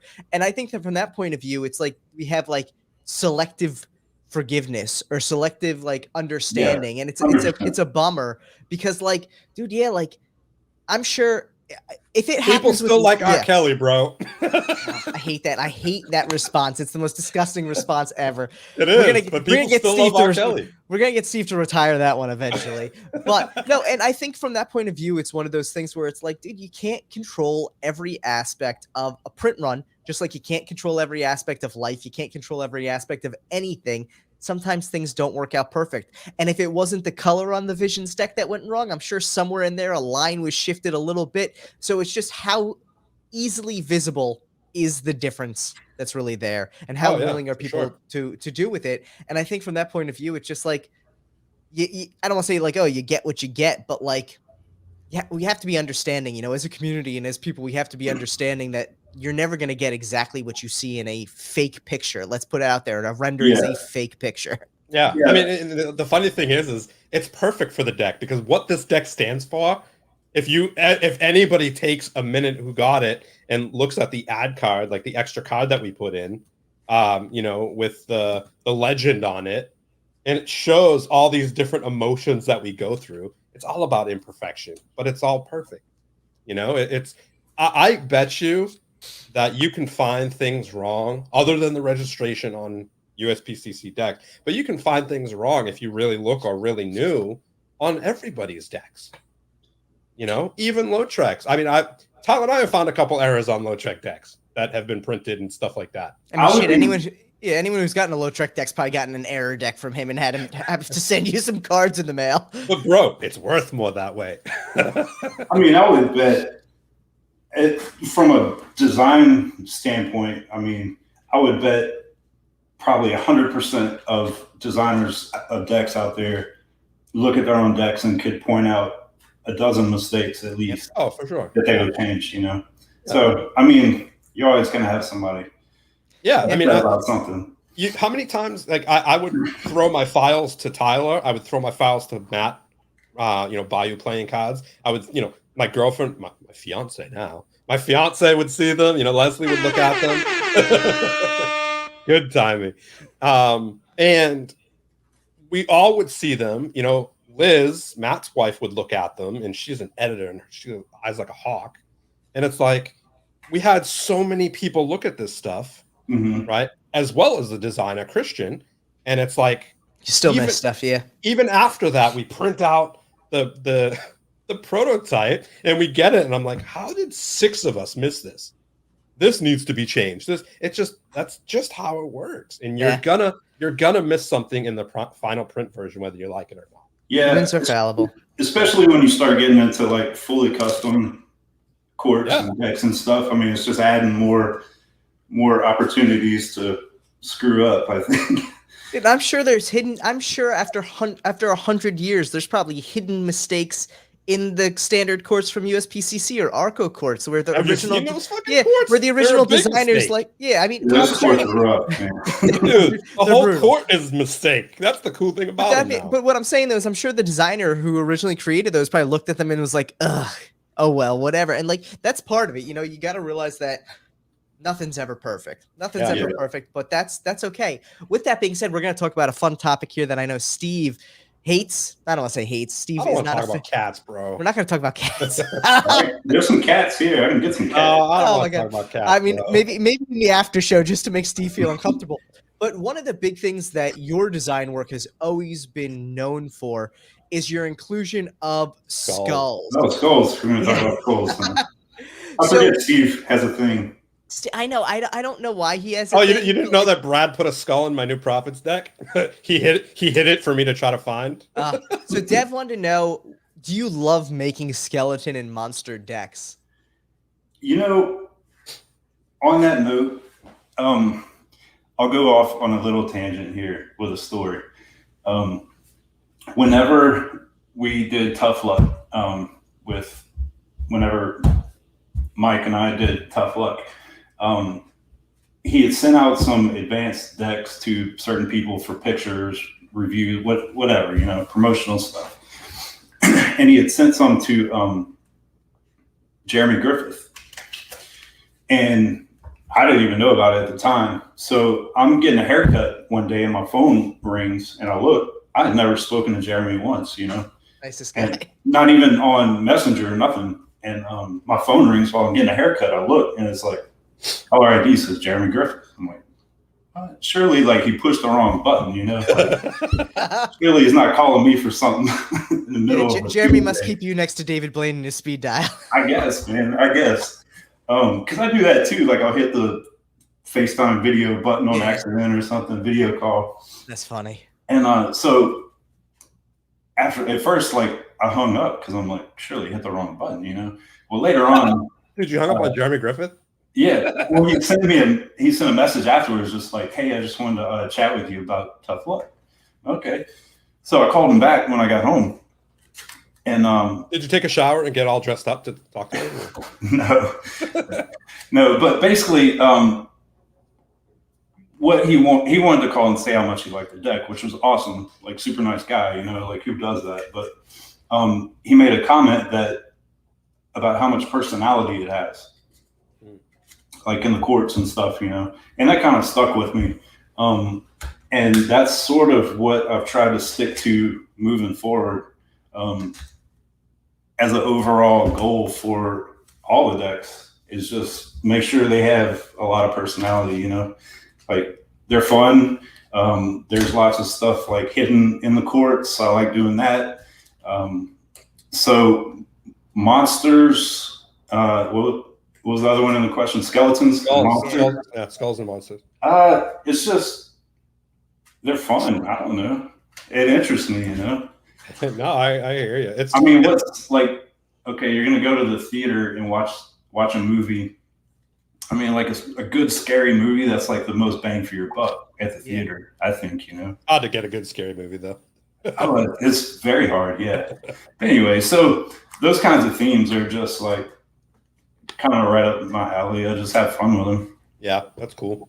It's funny, and I've said this to you before. Everybody knows I don't like skulls. I'm just glad the deck isn't red. But I got the deck, and I'm like, I like it. It's actually a deck that I like. I have it, and I don't have any other skull decks. You know, so it's definitely, I think it was done really well. Oh, cool. Glad you like it. Yeah, no, I think you crushed it. If it was red in there with skulls, Steve would have been out. I'll keep that. I would have been taking the pictures like, gross. I hate these guys with their red seals. Oh, this is a black seal one. I'm okay with that one. And then, I mean, I'm kind of drawn to those kinds of decks too, as a collector. I mean, like, top of my list probably be like Dystopia. You know, it's just a fun deck. So I'm kind of drawn to those types of things too. Yeah. Were you psyched on the new Grateful Dead one? Yeah, I got a couple on the way. Nice. I was glad to see Theory 11 kind of stepping out and doing something different. It is nice, right? Yeah, and I mean, the designer, Joshua Noon, I followed him for quite a long time now. So, and I had no idea he was doing the deck until it came out. Yeah, yeah, it's always fun seeing who is going to, design their decks. What's that? It's always fun to see who's going to design their decks. Oh, yeah, for sure. Yeah, it's whether it's a design house or I mean, usually it's a design house and an individual designer within that house. And it's funny you're talking about Matt's wife looking at Liz files and your fiance looking at files. So right after, actually the same week that we moved back in the house here, my wife was laid off from her job as well. So in a matter of like 2 weeks, we had no full-time jobs. Crazy. And we were like totally okay with it. I mean, it was like an aha moment, like I had just decided I was going to do this full-time. And then 2 weeks later, she's laid off too. And so she came from she's like a piping designer. Okay. For industries. There's a lot of refineries around here. So she looks at everything with like an engineer's eye, and which is 100% different from how I look at anything. So yeah, I have her full time here now. she says QC, but I mean, it's not by choice. Like, it's not by my choice. You just can't help it. And then, dude, you've got QC on your life. Has nothing to do with your work. I know, man. I can't get away from that. But and then I have her here to do like production and fulfillment afterwards, so I can move on to the next one. Dude, you better have her talk to me before she gets into that stuff. Steve hates fulfillment. Dude, for a dude who's at the post office every day, he hates shipping boxes. I don't mind doing it for Wounded Corner. But for the visions for campaigns, I'll never do it again. Yeah, I don't know. I don't know if she knows what to expect yet, but it's coming. If she needs to, let me know. I'll talk. No, don't let Steve poison her experience. Let her form her own experience, and then afterwards, if she hates it just as much, hook them up so they can gripe to each other. That's what you need to do. Yeah, I don't know. We'll see though, because so far through the whole design phase of lore, I haven't had anything for her to do. So, like, she has like floating Friday in the pool and stuff like that. Dude, that's she's gonna miss that when we'll see how fulfillment goes though. Yeah. So the cool thing about fulfillment, here's the cool thing about it is, being someone who's very particular in how they want their customers to get their decks in the experience, right? I don't want any damaged decks. It's not my thing. I don't like that, Yeah. So the cool thing is, I don't like when cellophane's loose, like the way Gamblers does it. I don't like. I don't like all these little things that go wrong when other people are doing it. Right. So the cool thing about it is when I'm selling it myself, I'm sealing it myself. The seal's on perfectly aligned. Usually, don't quote me on that.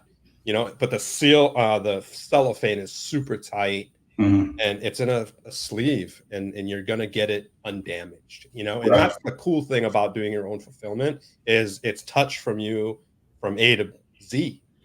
So what your customer is going to get. Whereas when other companies do it, you hope. Yeah. See, I mean, past decks, Docs has done, Mike and Kendra at Docs have done the fulfillment for our other decks, and they're the same way about packaging and stuff. So that's never really been too much of an issue or a worry on our end. But I know, like, we think the same way, and she's very OCD about things. Yeah, I think you have to be when you're in that position. Yeah, so it's good that she's like that because I'm really not. Yeah. Well, here's the problem, and I mean, I don't want to obviously tell you too much, but here's the problem. So, depending on what stock you have for your tuck and what material you use for your seal, you can't put all your your tucks together and then put all the seals on and then cellophane them all at the same time. That's not how it works. So the way with the tucks I got, because it has foil on it and the way, like, with that pearlescent glitter in it or something, and I got holographic seals, it doesn't stick right away, or it doesn't stick the best, right? So basically, I had to do one at a time. So you have to do a seal. You could do like a couple, like put the seals on, put them down, and maybe by the time you pick it up, which is, 25 seconds. I don't know how long it takes to seal a deck. 20 seconds, 25 seconds, whatever. So, I mean, to cellophane a deck, it's pretty quick. By the time you pick up the next tuck box, that top flap might be up on the seal already.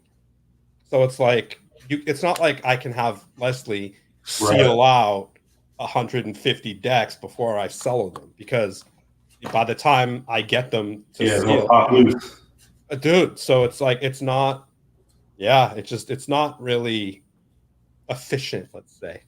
Yeah. And I'm all about efficiency. I mean, you have to be. You start getting up in numbers, you have to be. So I'm looking forward to that, to working through fulfillment together. It'll be a good experience. It'll definitely be a good experience. You just gotta take it with a grain of salt and don't let Steve sway you. Yeah, hey, some people love it. It might be like a meditation thing. Or hey, then I'll start having floating Friday. Yeah, good luck with that, dude. You need I to know. stick right where you are in design decks while she floats, and then does fulfillment. Because after she does fulfillment, she might float you in a river rather than in the pool behind you. Yeah, I'll be floating Friday, Saturday, and Sunday. Yeah, Oh exactly. my god. So we had another good question that came in here from Dev that says the whole Patreon rewards you have with 2 decks for 240 if you don't spend anything more. Is there anything special about that? Oh, He yeah. kisses the tuck boxes. With two. Is anything special about them? So as far as Patreon goes, full transparency, I'm still feeling my way through Patreon and how to set up these tiers. I'll say as far as those decks, no, they're not being sold anywhere else. And I have about once a week added more rewards to all the Patreon tiers. So one that I just added this past week, it's not even listed in the tiers. It's kind of like not a secret, but like just an unspoken reward. Like, hey guys, thanks for your support so far. You're now getting this, Nice. from the lore campaign that nobody else is getting. So I'm still feeling my way out with it. And those in the tiers are getting more than what's listed. I'm still figuring that one out though. Yeah, Patreon's tough, man. Trust me, I'm the first to question something like that. Like, is this worth the investment?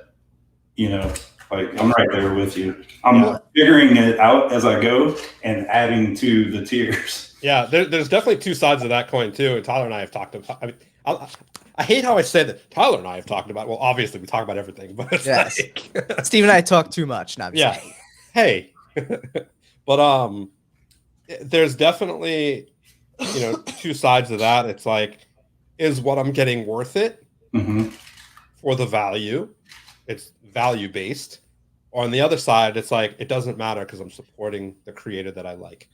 Right. And those are the two sides. And I think, there's a line where as a creator or as a backer or, whatever you want to call it, patron, that there has to be, I guess, a middle ground for both, right? Yeah, absolutely. Yeah. And the rewards that I have added, they go to all the tiers. So like the one that I just added for the lore campaign, it's not even listed, but all the tiers are getting it. So I'm figuring it out. Yeah. Clearly, I'm the first. I'd be one of the first to like criticize if I was paying into something like that monthly and not getting the value for it. Right. Yeah. I mean, I think you're super fair in that aspect, and I think you're the last person that people need to worry about if they're getting something that's. So the one thing I will say though, on the opposite side of that, as a creator, I also think there's an aspect of it of the whole idea of patronage, of someone is supporting you because they want to help you continue your work. And while I think it's great that there's a value add or a value exchange system in place there, I also think people need to consider that if you're spending $240 and getting 2 decks, it's not a 1-for-1 exchange. It's you're getting 2 decks as a thank you for your patronage. But that $240 is in order to help support your continued work as an artist. So from that point of view, like, and again, like, I don't, not to say that like, oh, you $240 and you're going to get 2 bicycle decks in the mail, because that's like, that's something else. But I do think a lot of times people see Patreon as a even exchange that isn't necessarily there, because you do have to consider your time and effort is also being paid for out of that Patreon portion of it. Correct. Yeah, that's true. And also, I guess someone who isn't signed up wouldn't have seen it, but yeah, I've openly said in the Patreon post that like I know I need to add rewards, and I'm trying to think of cool ways to do that. Yeah, yeah. I'm on the other side of that conversation. I think, just as a creative myself, I think that for me to gather that support from people, for me to do what I love all the time, and to be paid to do that, I need to offer them what they're like, the worth. I'm just saying this is how I feel, and I know what you're about to say is going to then equate to you not being able to make a living off it because you're given an even exchange value, and some of that ability to take a living off of it needs to be not giving a one-to-one value because you need to be able to survive. That's what I'm saying. That's where my differentiation comes in, is that I think part of surviving off of Patreon is realizing that you may give me $240 and you're getting $180 worth of value, because that $60 is just basically to keep the lights on so I can continue designing. No. Like for instance, let's pull in Amanda Palmer, who literally created this Kickstarter Patreon space. She was the first person to really use crowdfunding and make like $1 million, right? And I don't know if anybody knows Amanda Palmer, but she used to be one of those like statues in Boston, and she was in the Dresden Dolls, and she used to be married to Neil She's friends Gaiman. with Steve, which is why he knows a lot about her. But yes, continue with the. I don't know. I have no idea what we're talking about. I've done photography work. I'm not friends with her. As it relates to the Patreon side of things, though, this is where it's going. So yeah, continue with the Patreon side of it. What she does is, you're let's say she writes one song, right, from her song life, but she writes one song, and that one song is obviously took her time. How much is one song worth? You know what I mean? But if that's in the first tier and she has 200 people in that first tier, and the first tier is $10, that's $2,000 for that one tier for that one song. So ultimately, I'm not saying one-to-one exchange. I'm saying what you're giving is just worth the amount of that tier. So it could be a $500 tier, and it costs $20 to create that tier for the creator.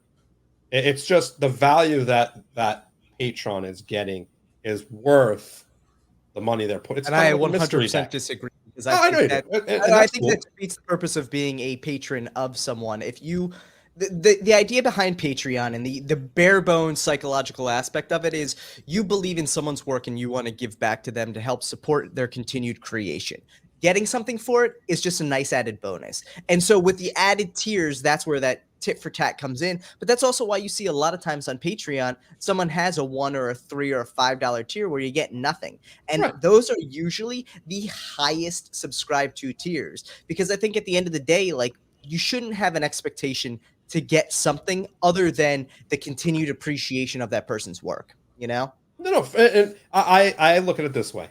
And I understand that side. I totally do. And I get it. And that's why I still am involved with like some patrons, Patreon pages that, the value might not be there. It's because I'm whether supporting or whatever. But yeah, I think the other aspect of it is appreciated too, and of course you're supporting, but you also want. I think, I go both ways on that. Yeah. I think there has to be like a balance between the two for sure. Yes. Yeah, you should be getting paid for your work, and I think. Yeah. To answer the original question though, it's coming. They'll end up having a lot more rewards than work in progress. And I think that's fair. I think honestly, it's good that you're willing to kind of go with the flow with it and figure it out as you go along, because I totally acknowledge that it's not a finished. Dude, Patreon's tough, man. It's it tough really to know is. what people want, because what you think people want may not be what people actually want. So yeah, honestly, every time I hear that word Patreon, or like look at the webpage or something, I'm going back and forth in my head on like value for investment. It's something I think about a lot with that. Yeah. A lot of that I think comes in like sneak peeks. A lot of it comes in, maybe opportunities to get, discounts on other decks, or Right. so it's not just the monetary one item you're getting, it's the whole package that make it worth the value. It might be interacting with the creator. Maybe you do a Zoom for once a month or once every other, like 6 months, whatever the hell it may be. It's just other stuff that allows people to have access to you who most people wouldn't normally have, and I think that's a huge value. And also, like, how it's felt to me so far is, maybe it's just because of how I am, but so like the last reward I added was like a surprise. It's not listed. They didn't know anything about it ahead of time. So it's almost like a thank you for your blind support. Yeah. Thank you for your support when you didn't know you were getting this. So here's this and this and this. Right. I don't know. Dude, that's the good way to do it, though. Curve for sure. And I think it's good that like people enjoy just supporting the artist. That's the biggest thing for it for me. Like, I don't know. I get with some upper tiers being able to say, oh, I have an exclusive edition and things like that. I think that's all well and good. But I think the core aspect of it should always be like, I like your work. I want to support you. That's always my biggest fear with the community as a whole, is like the lack of emotion that we see in some scenarios. I mean, we see it when people gripe about resellers and sales going too quickly and things like that. Like, I'm always afraid that that's going to be a continuing trend, and I'm sure it is, but hopefully it doesn't continue to grow. And I think Patreon is also one of those areas where there's a very real possibility of feeding that trend. Yeah, but you're probably right. But I mean, I feel Patreon is like it's a special place for the members. I think they keep things a secret better. I don't think a lot of that stuff leaks. I don't think so. I think it's kind of its own little community, which is kind of cool. Yeah, for sure. Sure. Dude, Dev raises a good point here too. Lorenzo refunds people who don't like his rewards, as far as I know, which is very true. I think that's one of the most interesting things there is at the end of the year, if you're not happy with the reward tier before he ships it out, you can cancel your thing and he'll basically sell it to someone else. Yeah. And I think part of the reason is he doesn't lose money on that because there's high demand on it. Right. But I think it's great. Hey, I think it's great too. I mean, not to copy what he's doing, but yeah, I mean, I'm all about that too. He's also at a point where he can do that. Yeah. You know what I mean? Yeah. And I mean, Patreon, like, let's be honest, I don't treat it as like a reliable income or something. It's just something on the side to kind of maintain. So yeah, I don't have the kind of numbers Lorenzo does, but also, I mean, I'm all about giving a refund too. It's a matter of time, buddy. You just keep at it and you will have Lorenzo's numbers because your artwork, dude. I can already see the drive behind the community and the work you do and the activity on your end in the community. I think that's something that's going to continue to propel your career without question. Yeah, for sure. And just the way you are, man. You're a person. And with that said, we actually had a question earlier. Someone had a request that we hear more about Contra Cult. And Contra Cult. Yeah, so let's hear a little bit about not only the backstory for anyone who doesn't know, the idea of all the things that we've kind of talked about that are wrong with the playing card community. That's part of the idea behind Contra Cult, is to do a brand that doesn't buy into all that bullshit, for lack of a better term. Correct. What kind of, was this kind of a thing you've had in mind for a long time now? What was kind of the motivation behind that? And what was kind of, I almost think there was probably like a breaking point where you're like, fuck it, this is what I'm going to do. All right, before you answer that question, hold that thought. Before you answer the question, Contra Cult, where'd the name come? What does it mean? Well, contra, like contrary, like the opposite of that business model, I guess, to put it bluntly. Yeah. So I wanted, whenever I transitioned into doing this, full time, I mean, it wasn't that long ago. I wanted there to be some way to differentiate, because I'm still going to do collabs with docs, of course, but now I'm going to sprinkle in like solo releases as well. So I wanted to have something to put on there to sort of differentiate between a solo release or collab or whatever, So I wanted to have some type of collection or whatever. I still want to use the native tongue name, of course, but have a way to sort of bundle all those in so you know what type of release it was. Right. And I don't know, it was just the culmination of like everything I've been seeing and thinking and feeling about the industry lately. And I know not a lot of people, like I'm probably more outspoken than some about how I feel about things like that. But I also know that a lot of people feel the same way I do. A lot of people are tired of the same things I am, and they don't have to be done that way. Yeah. So it's sort of a grouping, a classification of solo releases, a way to tell those apart, but also a brand itself, a statement of intent, whatever. Like we're going to do business the right way, Right. So no full transparency, no surprises, no surprise drops, no crazy price markups. You know what I mean? Like, yeah. Dude, that's good. I'm sorry. I was big into like the baseball card, sports trading card. Been there, done that. As a kid, me and my dad, that was our thing. Yeah. I still have like crates of baseball cards, and to see the decline in that industry. Well, yeah. That was an industry that like ate itself, basically. They fucked that one up big time. Yeah, and then to sit and see like some vaguely similar trends in the playing card industry. It's called greed, man. I guess. I mean, each his own, but we're gonna do it this way. That's good. Well, man. Let's hope there doesn't have there's not a Beckett that comes out. Oh yeah, dictates their own prices. That starts that trend, of a downfall, because I think that's definitely, Imagine a playing card Beckett. No, it would be disastrous. I mean, they have it for the old decks, and people swear by it, but at the same time, like, here's the way I look at it, and I think this is why I have an issue the most with price guiding, things like that. A sports card, it's stats and a picture of a player. Playing cards are art. And for you to sit here and say art is worth X dollars. Playing cards with a photograph put on there. Well, those are $12 decks at like best. A Halloween deck. $12 decks at best.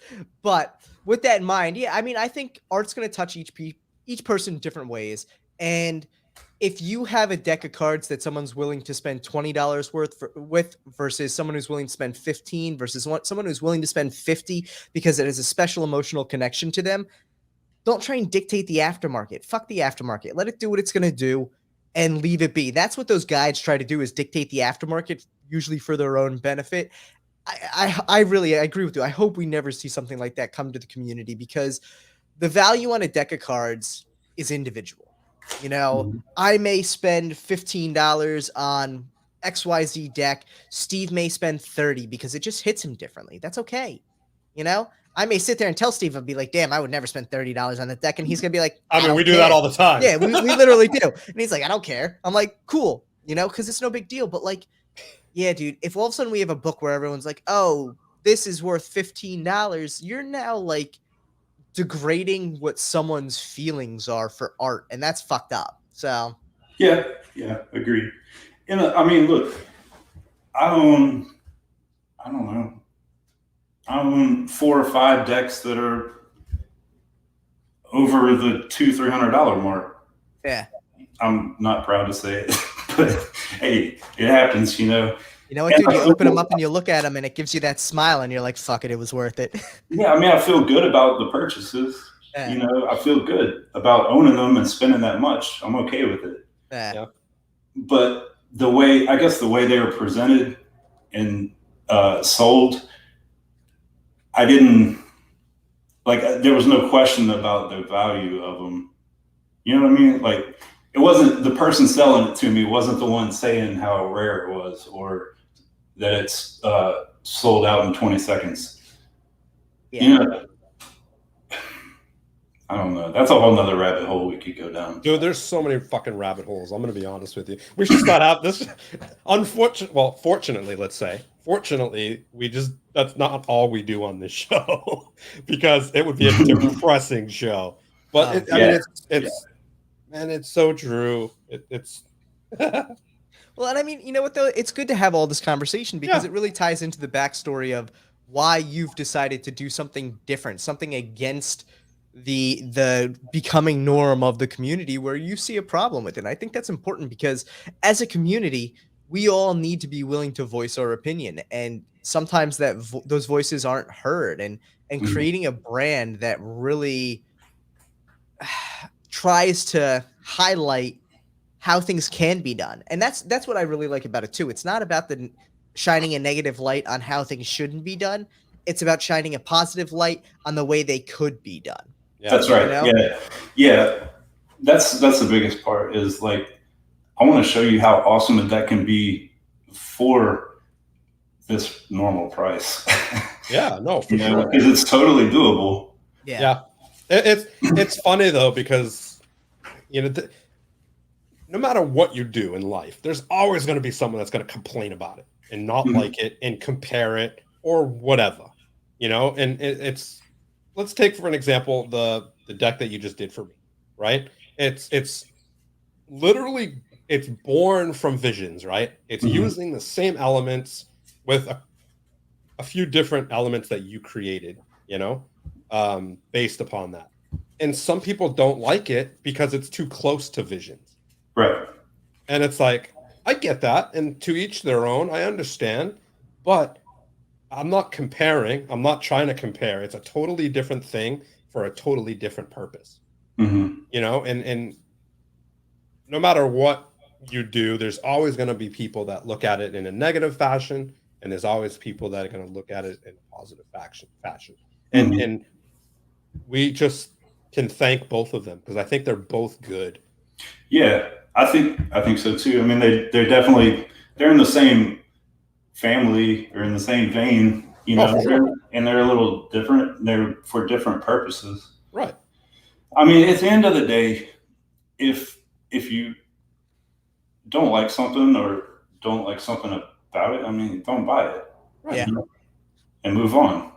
But I think, there's a lot of people in this day and age who feel the need though to be like, I don't like, they need to voice the fact that they don't like something. And like, it's not about that. That doesn't help, showing the positive side of it is where it matters. I mean, you look at like Steve and I, we'll talk about the Kickstarter stuff all the time. And sometimes we'll be like, yeah, this isn't my style, but we're never like, I don't like that. Or this looks like, dude, there are decks out there that we surely, we're not a fan of every single deck of playing cards that's ever been created. No one is, but you try and bring a positive aspect to things that even you may not like. And honestly, at the end of the day, that I think is one of the most important things is people need to realize that they can still be positive in a situation that they don't want to necessarily support. Like, I can see a million decks of cards and I could find the good in it because someone put time and effort and heart and soul into something, Yeah.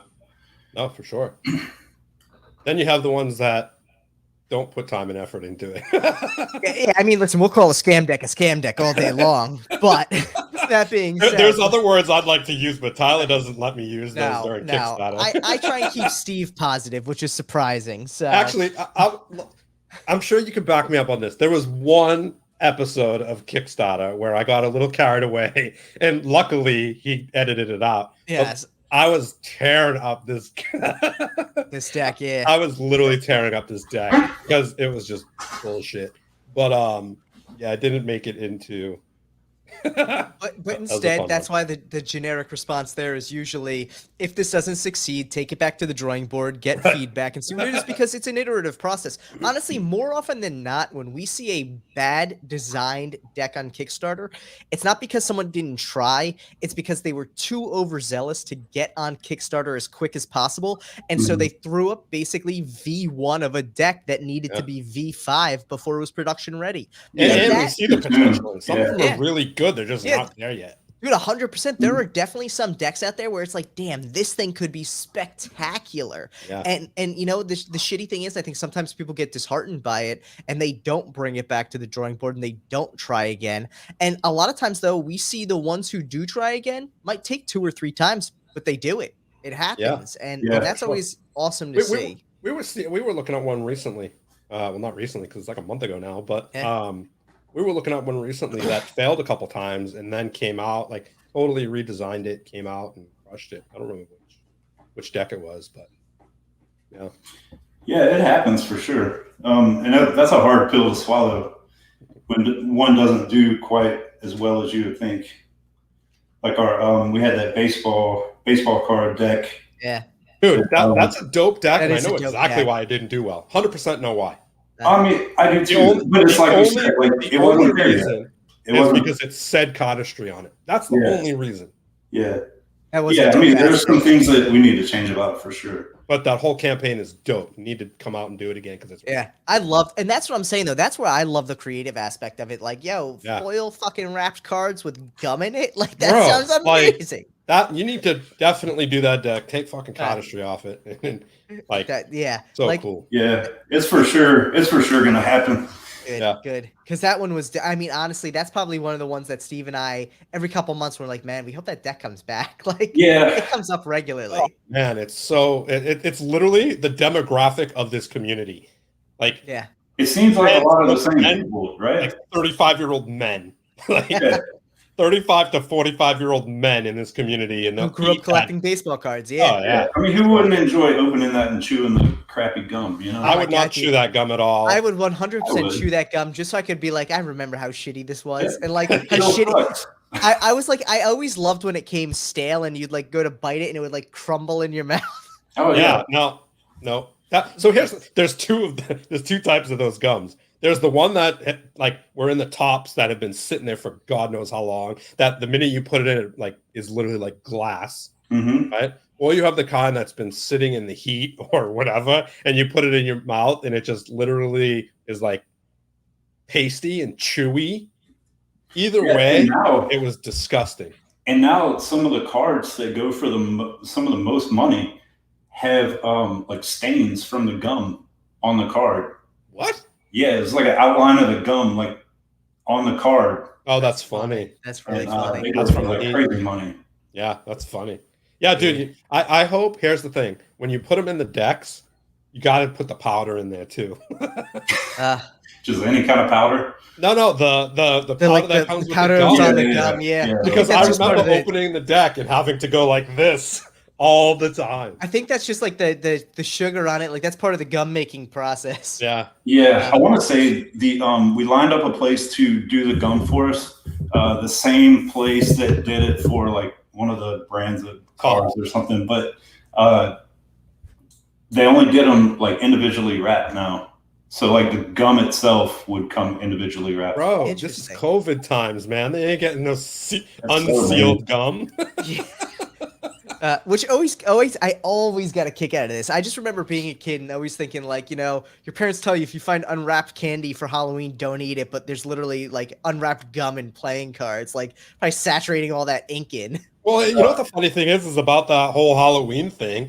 That the whole scare was like, oh, they're going to put razors in your Reese's peanut butter. That shit never happened.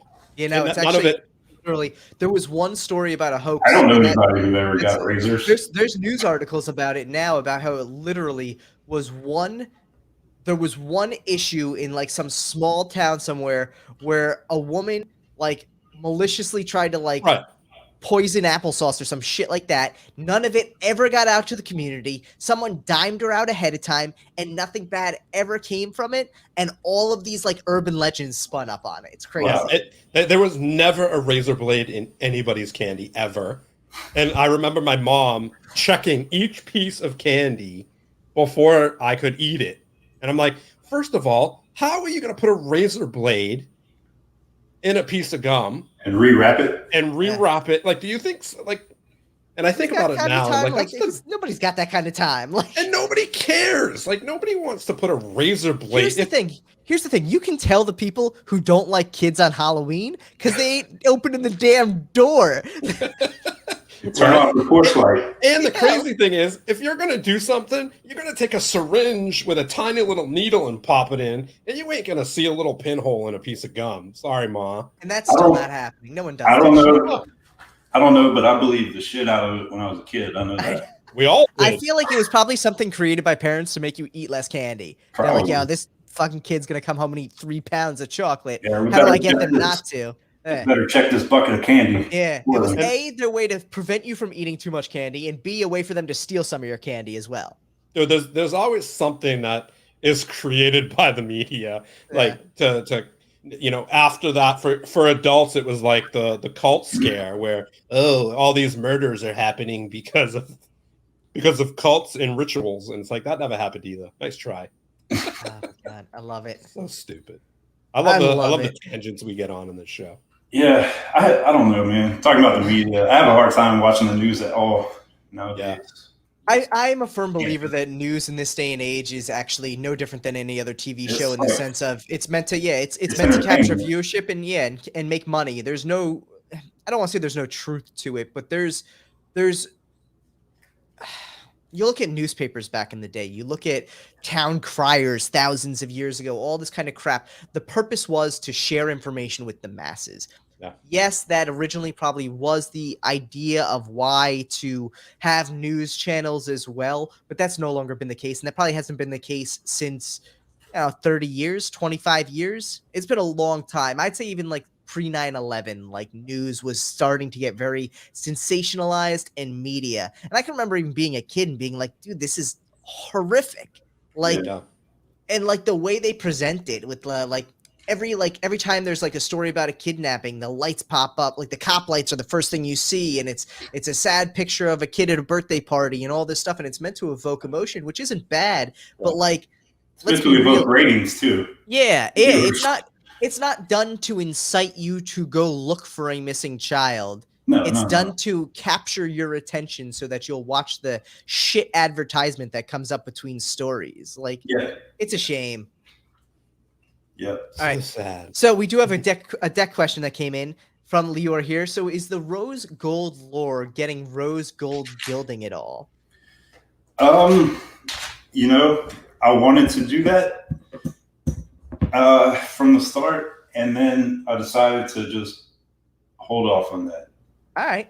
Because this is our first like full solo campaign, and deck and fulfilling ourselves and everything.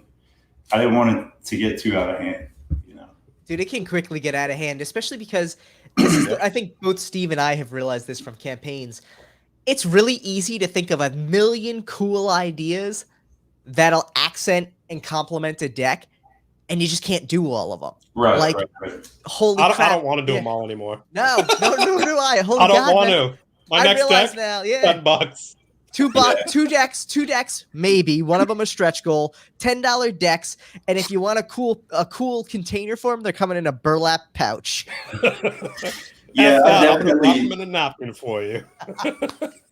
With lore, whenever I set out to make the deck, I fully intended on having two versions, like a kind of not a standard, but like an upgraded tuck box version, and maybe a gilded or something. I don't know. No more than two. And, so that grew into 4, but it's not going any higher than that. That's what Brad and I were talking about. And I was like, bro, stick to as low as decks as you possibly can. As few decks as possible. I ended up with 8. No I have no this time though, with variants dropping midway through the campaign. Dude, I honestly, before I knew it, I have 8 fucking editions in Visions.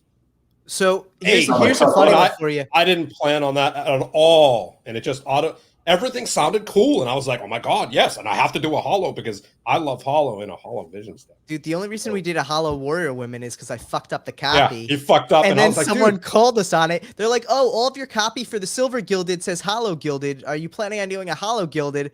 And so I put out a survey, and it was 50-50 split. And I was like, "Ah, shit! Now we got to do a Hollow one too." I was so upset. I was like, bro, just tell me you messed up, and it's silver.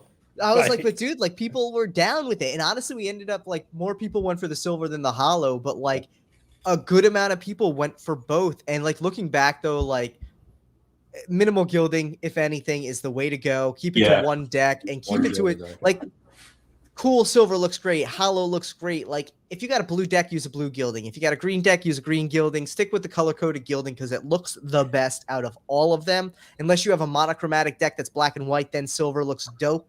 But yeah, dude, like it's so easy to get down that rabbit hole. And this is one of the good things about Kickstarter. Steve and I probably have told a million people all the negative side of how stressful and how much of a pain in the ass Kickstarter can be and how much it can really mess with your psyche.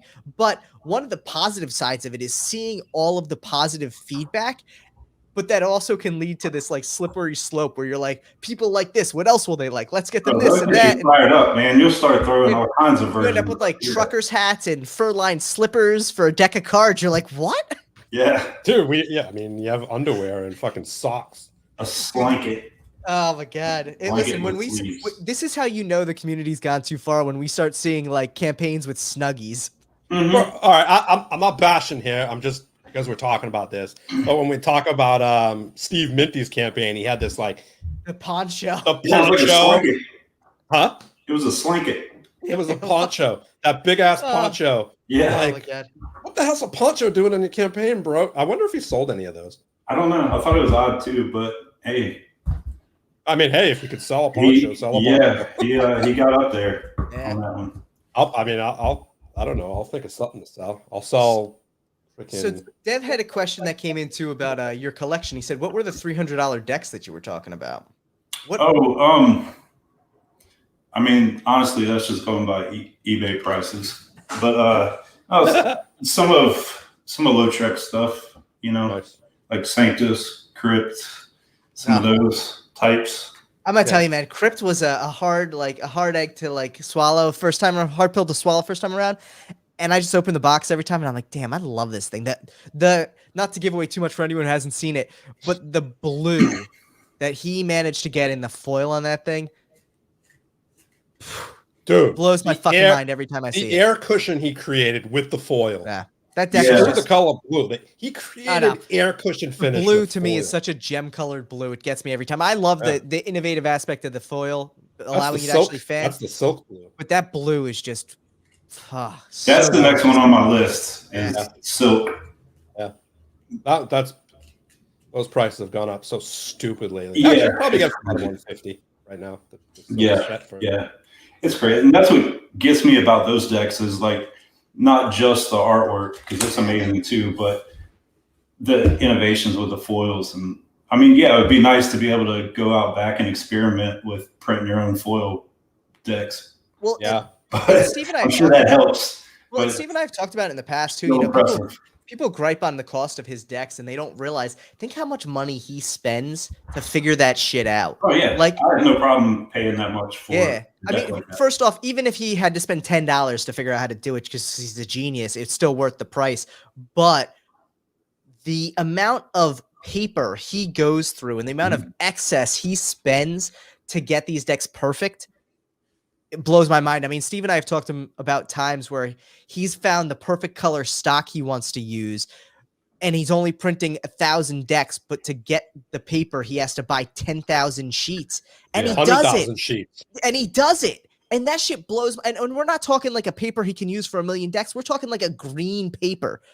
And you're like Dynasty or something. And like he's only printing X amount of decks, but he wants that exact paper, and he's willing to go above and beyond to say, fuck it, I'm going to eat a lot of the cost on this. And that's why his decks are so expensive, but also his profit margins aren't that much crazier because his decks are expensive than someone going out to get a USPCC deck. Right. And the fact that he like experiments with different ink. Yeah. You know, like he gets this little bottle of metallic ink that looks like foil, which blows my mind, which is like $450 for this little bottle of ink. Just to see if it looks cool in this kind of paper. Yeah, crazy. I mean, he's got a tuck box made out of leather, you know? Bro, Like, he has profit margins on that. Here's the funny thing. So his silk deck, he literally lined the tuck box himself with that like suede, like he does the work By hand, yeah. He's that's the kind of stuff I'm into, and that's why I don't mind paying those kinds of prices for him. What up, Mike? Mike's in the house. Mike is in the house. He mentioned that Kendra was working on a Beckett's card guide back in 2018, but realized too many new decks come out. Told him definitely for the best. Good. And Leo wants to know for the Rose Gold lore, is that going to be available in its own tier? Yes. Yeah. Nice. Yeah, I'm one who's not big on like having to do certain tiers for certain versions. So the Rose Gold, I mean, you can buy that individually for that version, or add it on individually.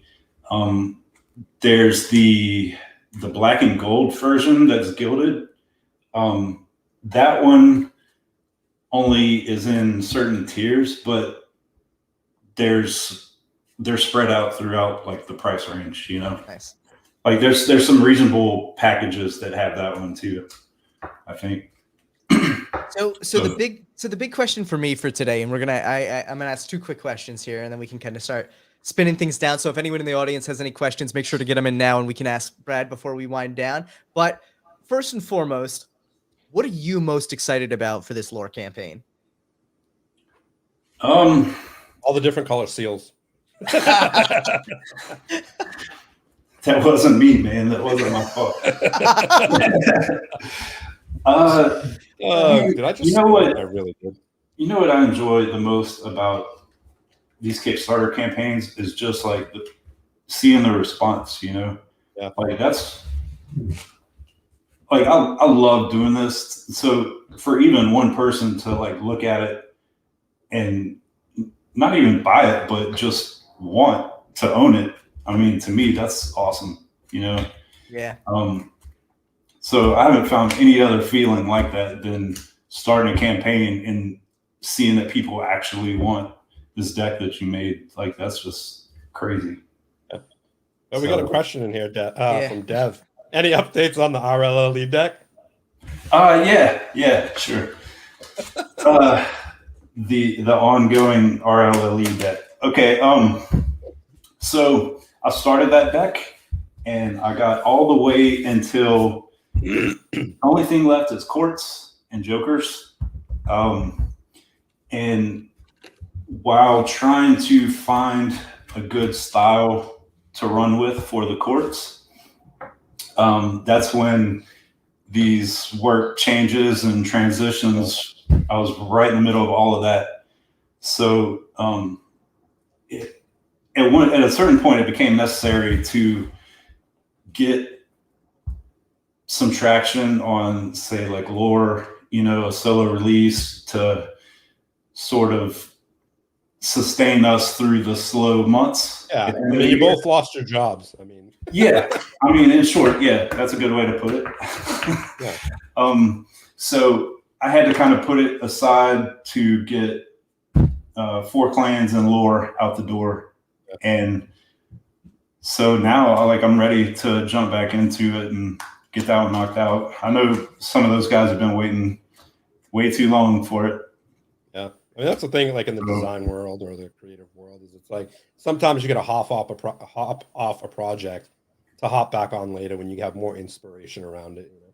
Yeah, I mean more inspiration and just in a general just work-life situation where I can finish it.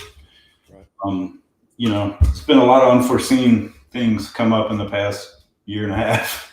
Yeah, for everybody. I'm sure. So no, I'm fired up to finish it now. Yeah. As soon as I get this campaign going, I'm jumping probably this week back into the courts, get those finished up. Cool. Are they gonna have skulls or monsters on them? What's that? Are they going to have skulls or monsters on them? You may have to look for them, but they'll be there somewhere. Nice. They'll be there. Yeah. Sweet. Man. Yeah, and that's another thing that's tough. Like counting the deck with you, Steve, and Lore. I mean, all at one simultaneous time. I think it was up to 4 or 5 decks going at the same time. Yeah. But now I'm just pretty much down to that one. So. Right. Yeah. No, I mean that's cool how it works that way. You know. Yeah. Like when you're writing a song, sometimes you don't stick to the same one song. You might write a chorus and then go on to a different song, or Yeah, it's tough, and I hate that it worked out that way. But dude, when it comes, it'll be dope.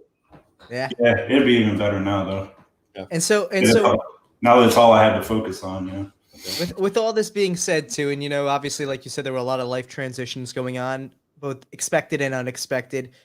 You happy to be doing your own thing now? Man, this has been like the greatest few months. Good.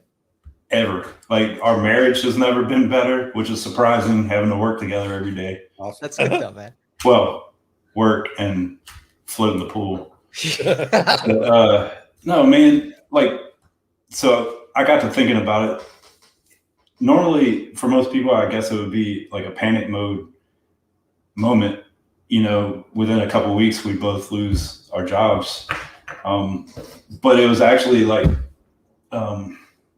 it was a huge moment. Neither one of us were even stressed out about it. It was just kind of like, okay, this is what we're doing now. And we just happen to love doing it. So it works out. Right. Yeah, no, that's good. I mean, it's a good way to utilize both your skills, Yeah. Oh, that's the thing I was thinking of too, is like all of what I was telling her, everybody we know, all of our friends, acquaintances, whatever, who are happy or not just well off financially, but like happy in general, aren't doing it making money or working for somebody else. Yeah. Right. Yeah, no, for sure. Dude, None Lori, of the people that I know that are like that do it working for somebody else. No, for sure. Lori just chimed in. She goes, geez, you're killing me on the pool floating thing. Oh, that cut deep, That's not going away anytime soon. If you were smart, you just let her float in the pool as much as she wants. Get her a waterproof laptop so she can float and work. There you go. Yeah, shit's about to end here in a couple of weeks. So. Oh my god! It becomes a problem when it's not floating Fridays; it's floating Monday, floating Tuesday, floating Wednesday, or even on floating Friday when I'm like way deep into work and I get a text like, "Hey, I need a refill." All right, let me save what I got. Oh my god, dude! Let her float in that pool as much as she wants, because the minute fulfillment comes up, yeah, no, she's awesome. She's awesome. I couldn't do this without her, so I like giving her a hard time. Props to you, Lori.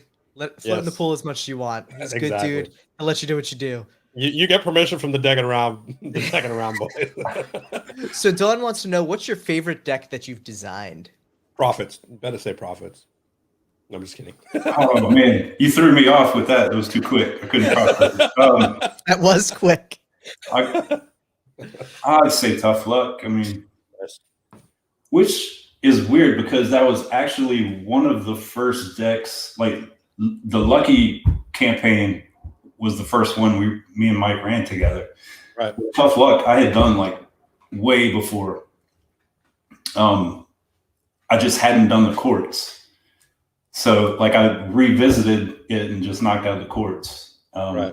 But that was like one of the first things I ever did in cards. That's got some sentimental value. Like it. Yeah. I'll always stick to that one. And we've discussed some ideas for like, not soon, maybe, I don't know, next year or the year after, whatever. We've had some ideas for like a V2 to change the courts up and do it all different, Right. Yeah. I didn't want to do it like anytime soon. Yeah. Let it sit for a while. see what else we got here. Have we seen any court cards for profits yet? Yes. They're just different colors. There you go.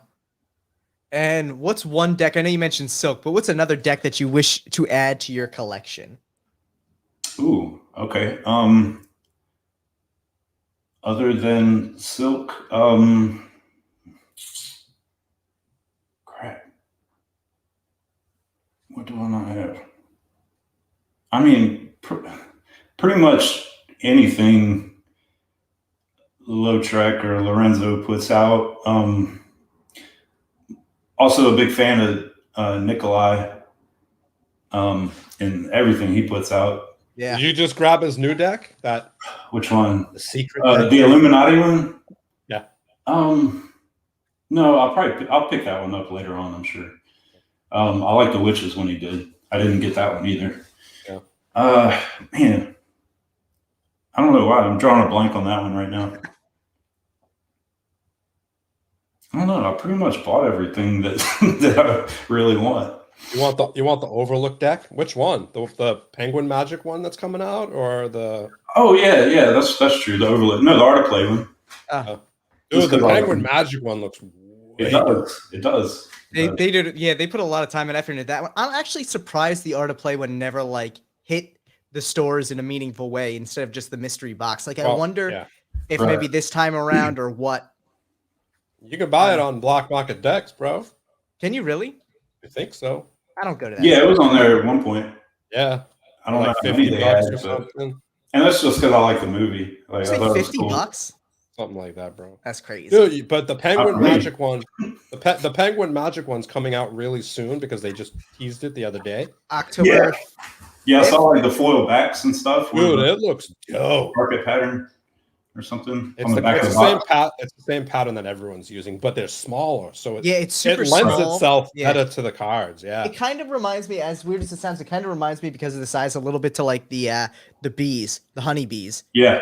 It's they're a little bigger than that, I think. Yeah, it's a little bigger, but it looks so good. I think they drop next week, actually. I think so. Yeah. You know what I really like about the Art of Play one though is the kid on the back, playing on the floor. Yeah.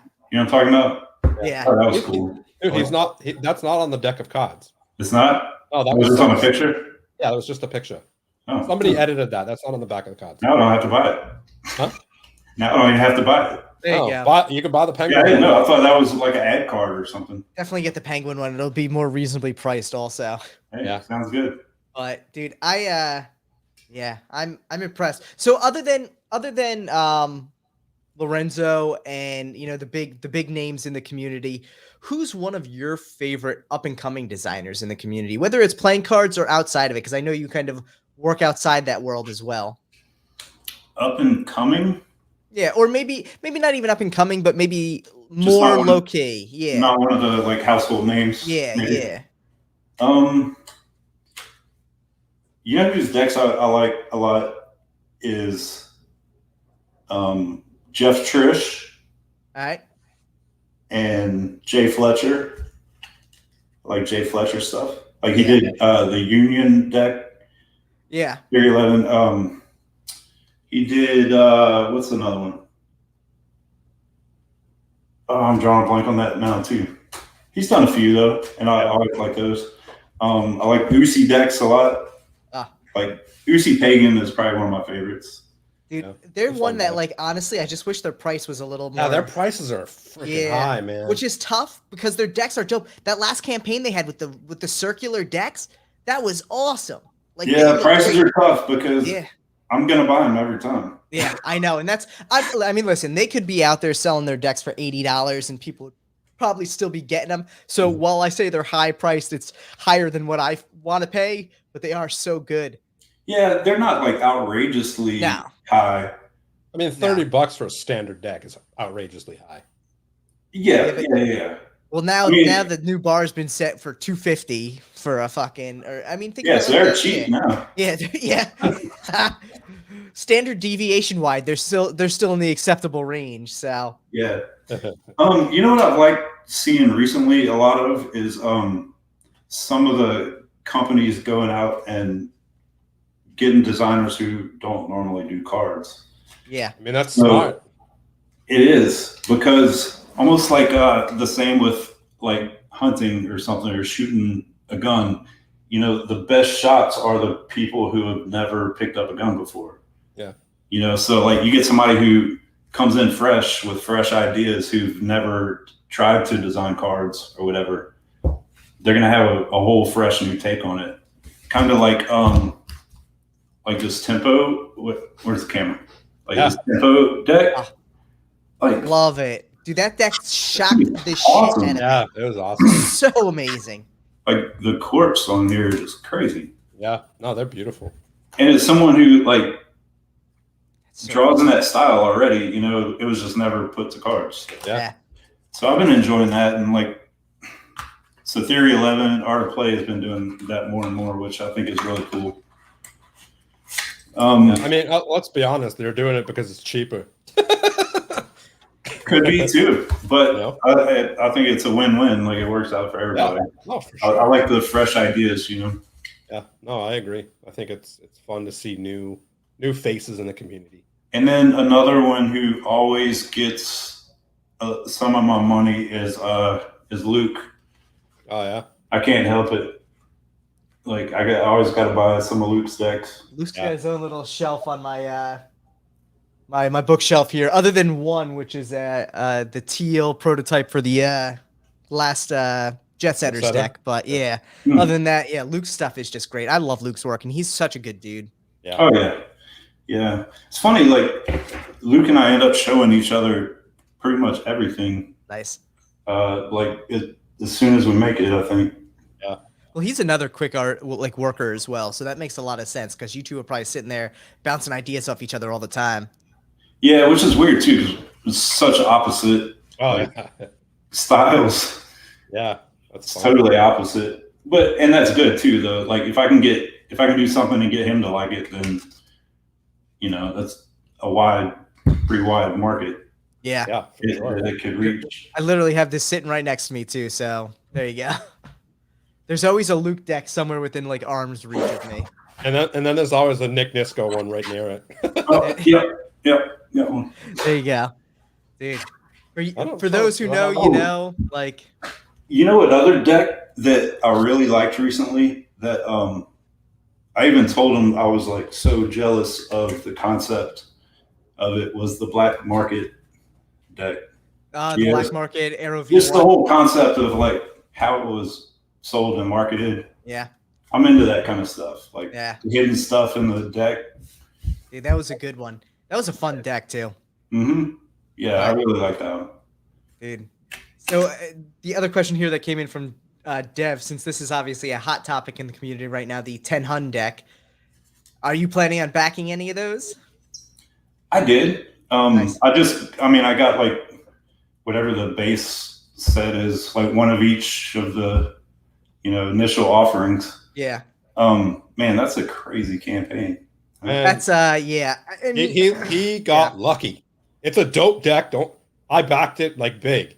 He got The lucky. uncut sheet on that is awesome. I didn't see that. So all the cards, how they have like little characters doing things, Yeah. the uncut, if you line them up the cards in order, they're like interacting with each other. That's cool. oh, that's Like really shooting cool. an arrow across the uncut to other or something Like like the that. Bosch deck that Guru It's pretty did. cool. Dude, Yeah, that's no, a- I think it's a dope deck, but yeah, I mean, man, that's the cool thing about anything you put out. You're either, if it hits, you're lucky, man.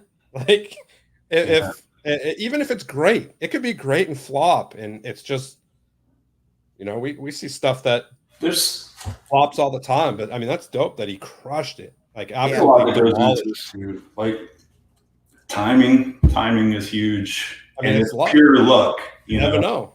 You never know. Yeah. dude, but that's always how it goes. I mean, we see it a lot too, and sometimes you get a campaign that just pops. Yeah. Mhm. Sometimes the timing is right, the background is there. I mean, actually, perfect example. We see decks all the time that like come from people we've never heard of in the community, who Right. most community backers are not backing, and they still hit that $40,000-$50,000 mark. And it's an artist who has a following. Yeah. Someone like 10 Hun definitely just has a great following behind him, and the way he made the whole process interactive was something that we don't see very often. I mean, we see it in the sense of like, again, on Patreon, Lorenzo or everyone kind of be like, oh, what do you guys think of this? And they'll tweak here and there, but like to make it into a whole kind of like choose your own adventure deck, it's the best way I can kind of explain it. It's just next level. It's an awesome concept for sure. And that's 600,000 followers. Like that does that. Yeah, 600,000, I think, right? Yeah, that helps. I mean, that kind of goes back to also what I was saying about like just a fresh idea, a fresh take on things, because I mean, he wasn't making playing cards before this deck. Right. Yeah. I mean, he was making awesome art, and had a following for that. But it's been like a really fresh take on playing cards too. Yeah. It's good. It's good. I mean, it makes sense, Yeah. I mean, I would be lying to you if I said I didn't see that campaign and track down my kids' favorite YouTubers' agents' information. There you go. To pitch it that to them. Wow, dude. Of course, I hadn't heard back, of course, but well, and it's funny worth too, a shot. we've talked to when we've talked to people outside the community who are illustrators who have never done a deck of cards. It seems like within that realm, a deck of cards is kind of like a holy grail of projects for illustrators. Oh yeah, for sure. And so it's like it's almost inevitable that these kind of things eventually pop up. What I would almost say is think about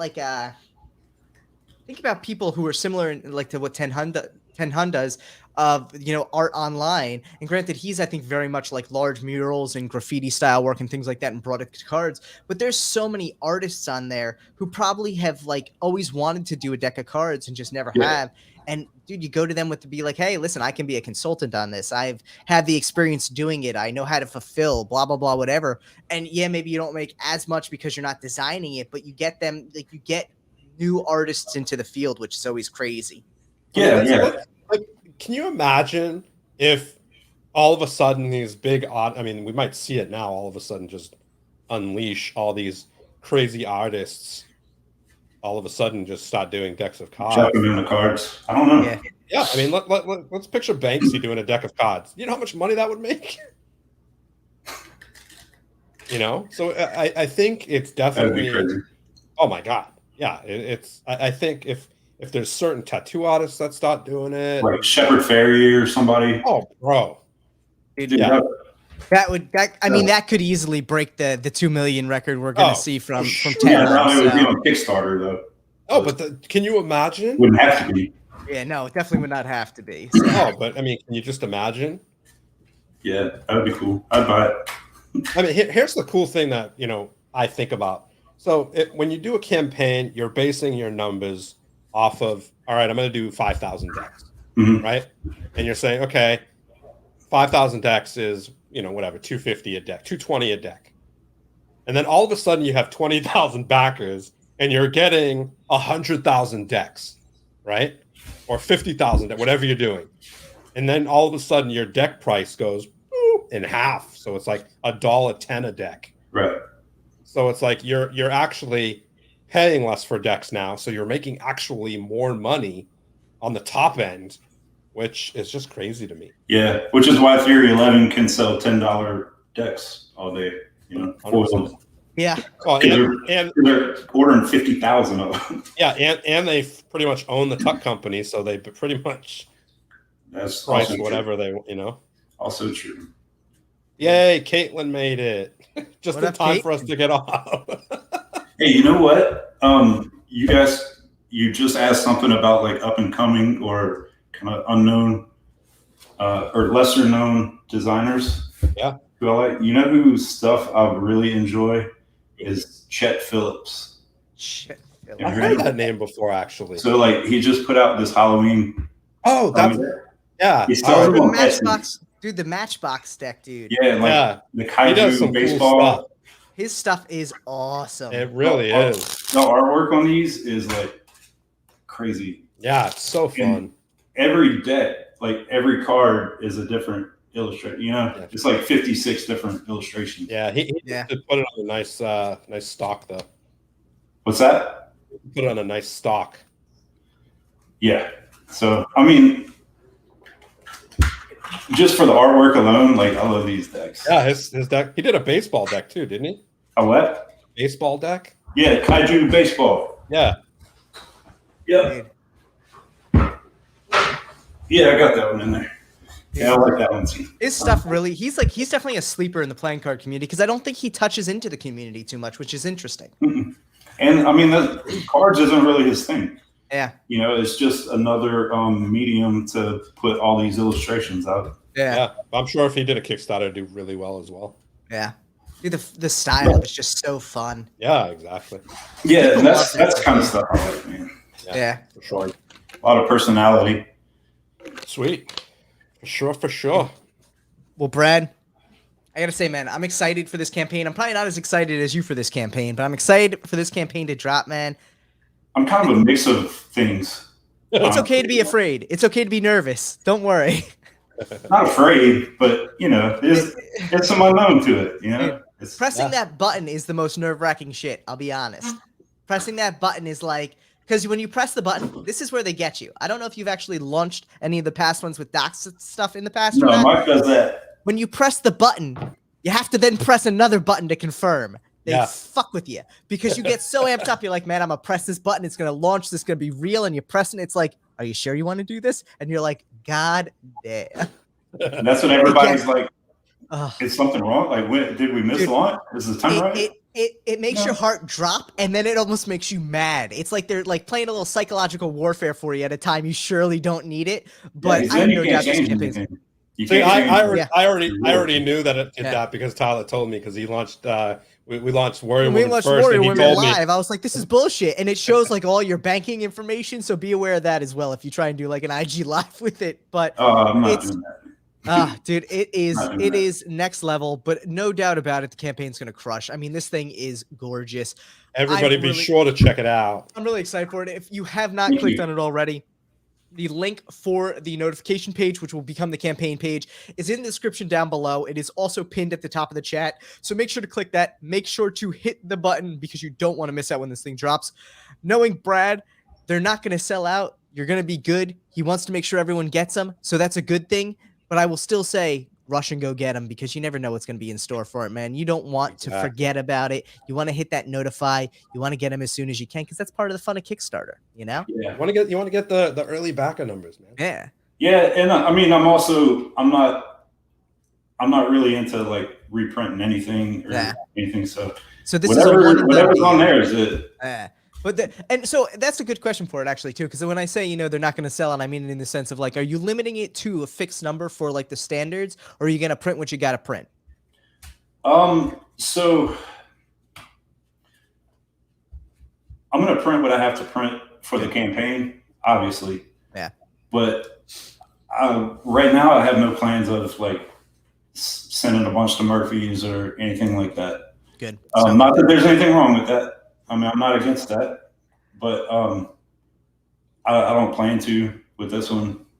No, I think that's good. And so again, just so people understand, the reason I say it's not going to sell out is because I know Brad by nature, if he sells 1,005 decks, he's going to print 1,005 decks. If he sells 2,500 decks, he's going to print 2,500 decks. You're not going to see, oh, this is a standard edition limited to 650 on there. So no. We are excited for it, man. And to be honest, I'm not even like numbering the foiled versions. Like I'm not numbering them or anything. There's some like signature sets or whatever that are in a box. The set is numbered just for those sets. But like I'm not trying to put out like a super low number and wave them in front of you and then not sell them to you. Yeah, bro, hey, I'm always about putting out more numbers. If I could sell 30,000 decks, I'll sell 30,000 decks. I mean, who wouldn't, right? Who wouldn't? Yeah, I'm down. But I don't feel like I need to like have the say on how many are printed and then tell you they're rare. Yeah, it's false rarity, and it's a shame. And I think, you know, it'll be good to see. Again, as a creator, you create the art to get it out to as many people as possible. If you limit the number, you're limiting your creative reach. That's a shame. So, yeah, I guess there's some companies or some brands where that makes sense to operate that way. For me, it doesn't. I don't know. To each his own. Yeah. Right. Yeah. Dude, no doubt I'm about just it. happy that I'm just happy when I hear people like the deck. I'm good with that. Dude, no question about it. I think it's amazing to see that people just rally behind not only artists they love, but dude, you do great work. Even if you were, I don't want to say if you're the biggest asshole in the community, because it would be tough, but it would be an uphill battle. But the work is great, dude. No question about it. I mean, you've shared so much work with me over the past couple of years, like the past year or so, and every time you show me something, I'm just like, fuck, this looks awesome. Like, I appreciate that, man. I appreciate that a lot. Yeah, dude, we appreciate everything, man. We're excited to see what's next. Obviously with lore, but even after that. Yeah, we definitely. I've got some things planned with Mike at Docs for next year that both of us are really excited about. Nice. I'm not ready to like give away any information because I haven't even started on it, but but both of us are really excited. Like not a fully like not a theme or storyline that we're making up, but an established story, I guess. Like canon. Like you're setting up the background for a world or universe or whatever. Yeah, if I were to tell you like the name of the collection, you would know like, oh, it's this collection of stories. Yeah. That exists already, Yeah. Oh, for sure. It's gonna be sick though. I'm excited for it, man. I'm always excited for the work you guys do because I think I'm so excited to see you branching out on your own because I think there's so much you have to do that you are gonna just crush. But I'm glad to hear you're also gonna continue to work with Mike because I think you two make a great team. Oh yeah, man. Honestly, like I say, I couldn't do this without having Laurie with me. The same is true about Mike. Yeah.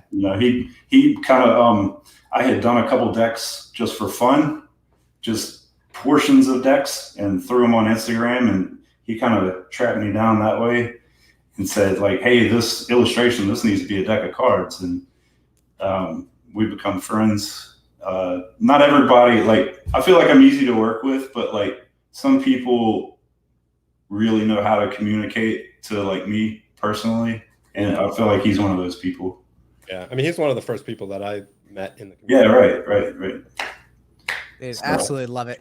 Well, Brad, thank you so much, man, for coming on. For anyone out there who has not checked out the campaign yet, make sure to go click the link in the description down below. While you're at it, you'll also find Brad's Instagram, which you should absolutely go follow, and his Patreon is there as well if you want to support his amazing creative talent here. Dude, I'm pumped for this. I'm going to be checking this thing out as soon as it drops. What time is it dropping on Tuesday? 10 a.m. Central. All right, so 11 a.m. Eastern? Right. 11 a.m. Eastern, 10 a.m. Central, 9 a.m. Mountain, 8 a.m. Pacific. I guess. I don't know how the others work. Just keep rolling an hour back. Just keep rolling an hour back. Thank you so much, everyone, for coming out tonight. If you have not done so already, make sure to like the video, subscribe to the channel, and share it with a friend so they can learn more about Brad, because the best way to get word out there for these great artists is to let everyone know what they do and what they're all about. So we appreciate everyone coming out tonight. And also make sure to tune in next week when we sit down with Kieran Johnson. You may know Kieran as an amazing UK magician. This dude is absolutely off the wall. We are so excited to sit down with Kieran. Make sure to tune in. Peace out.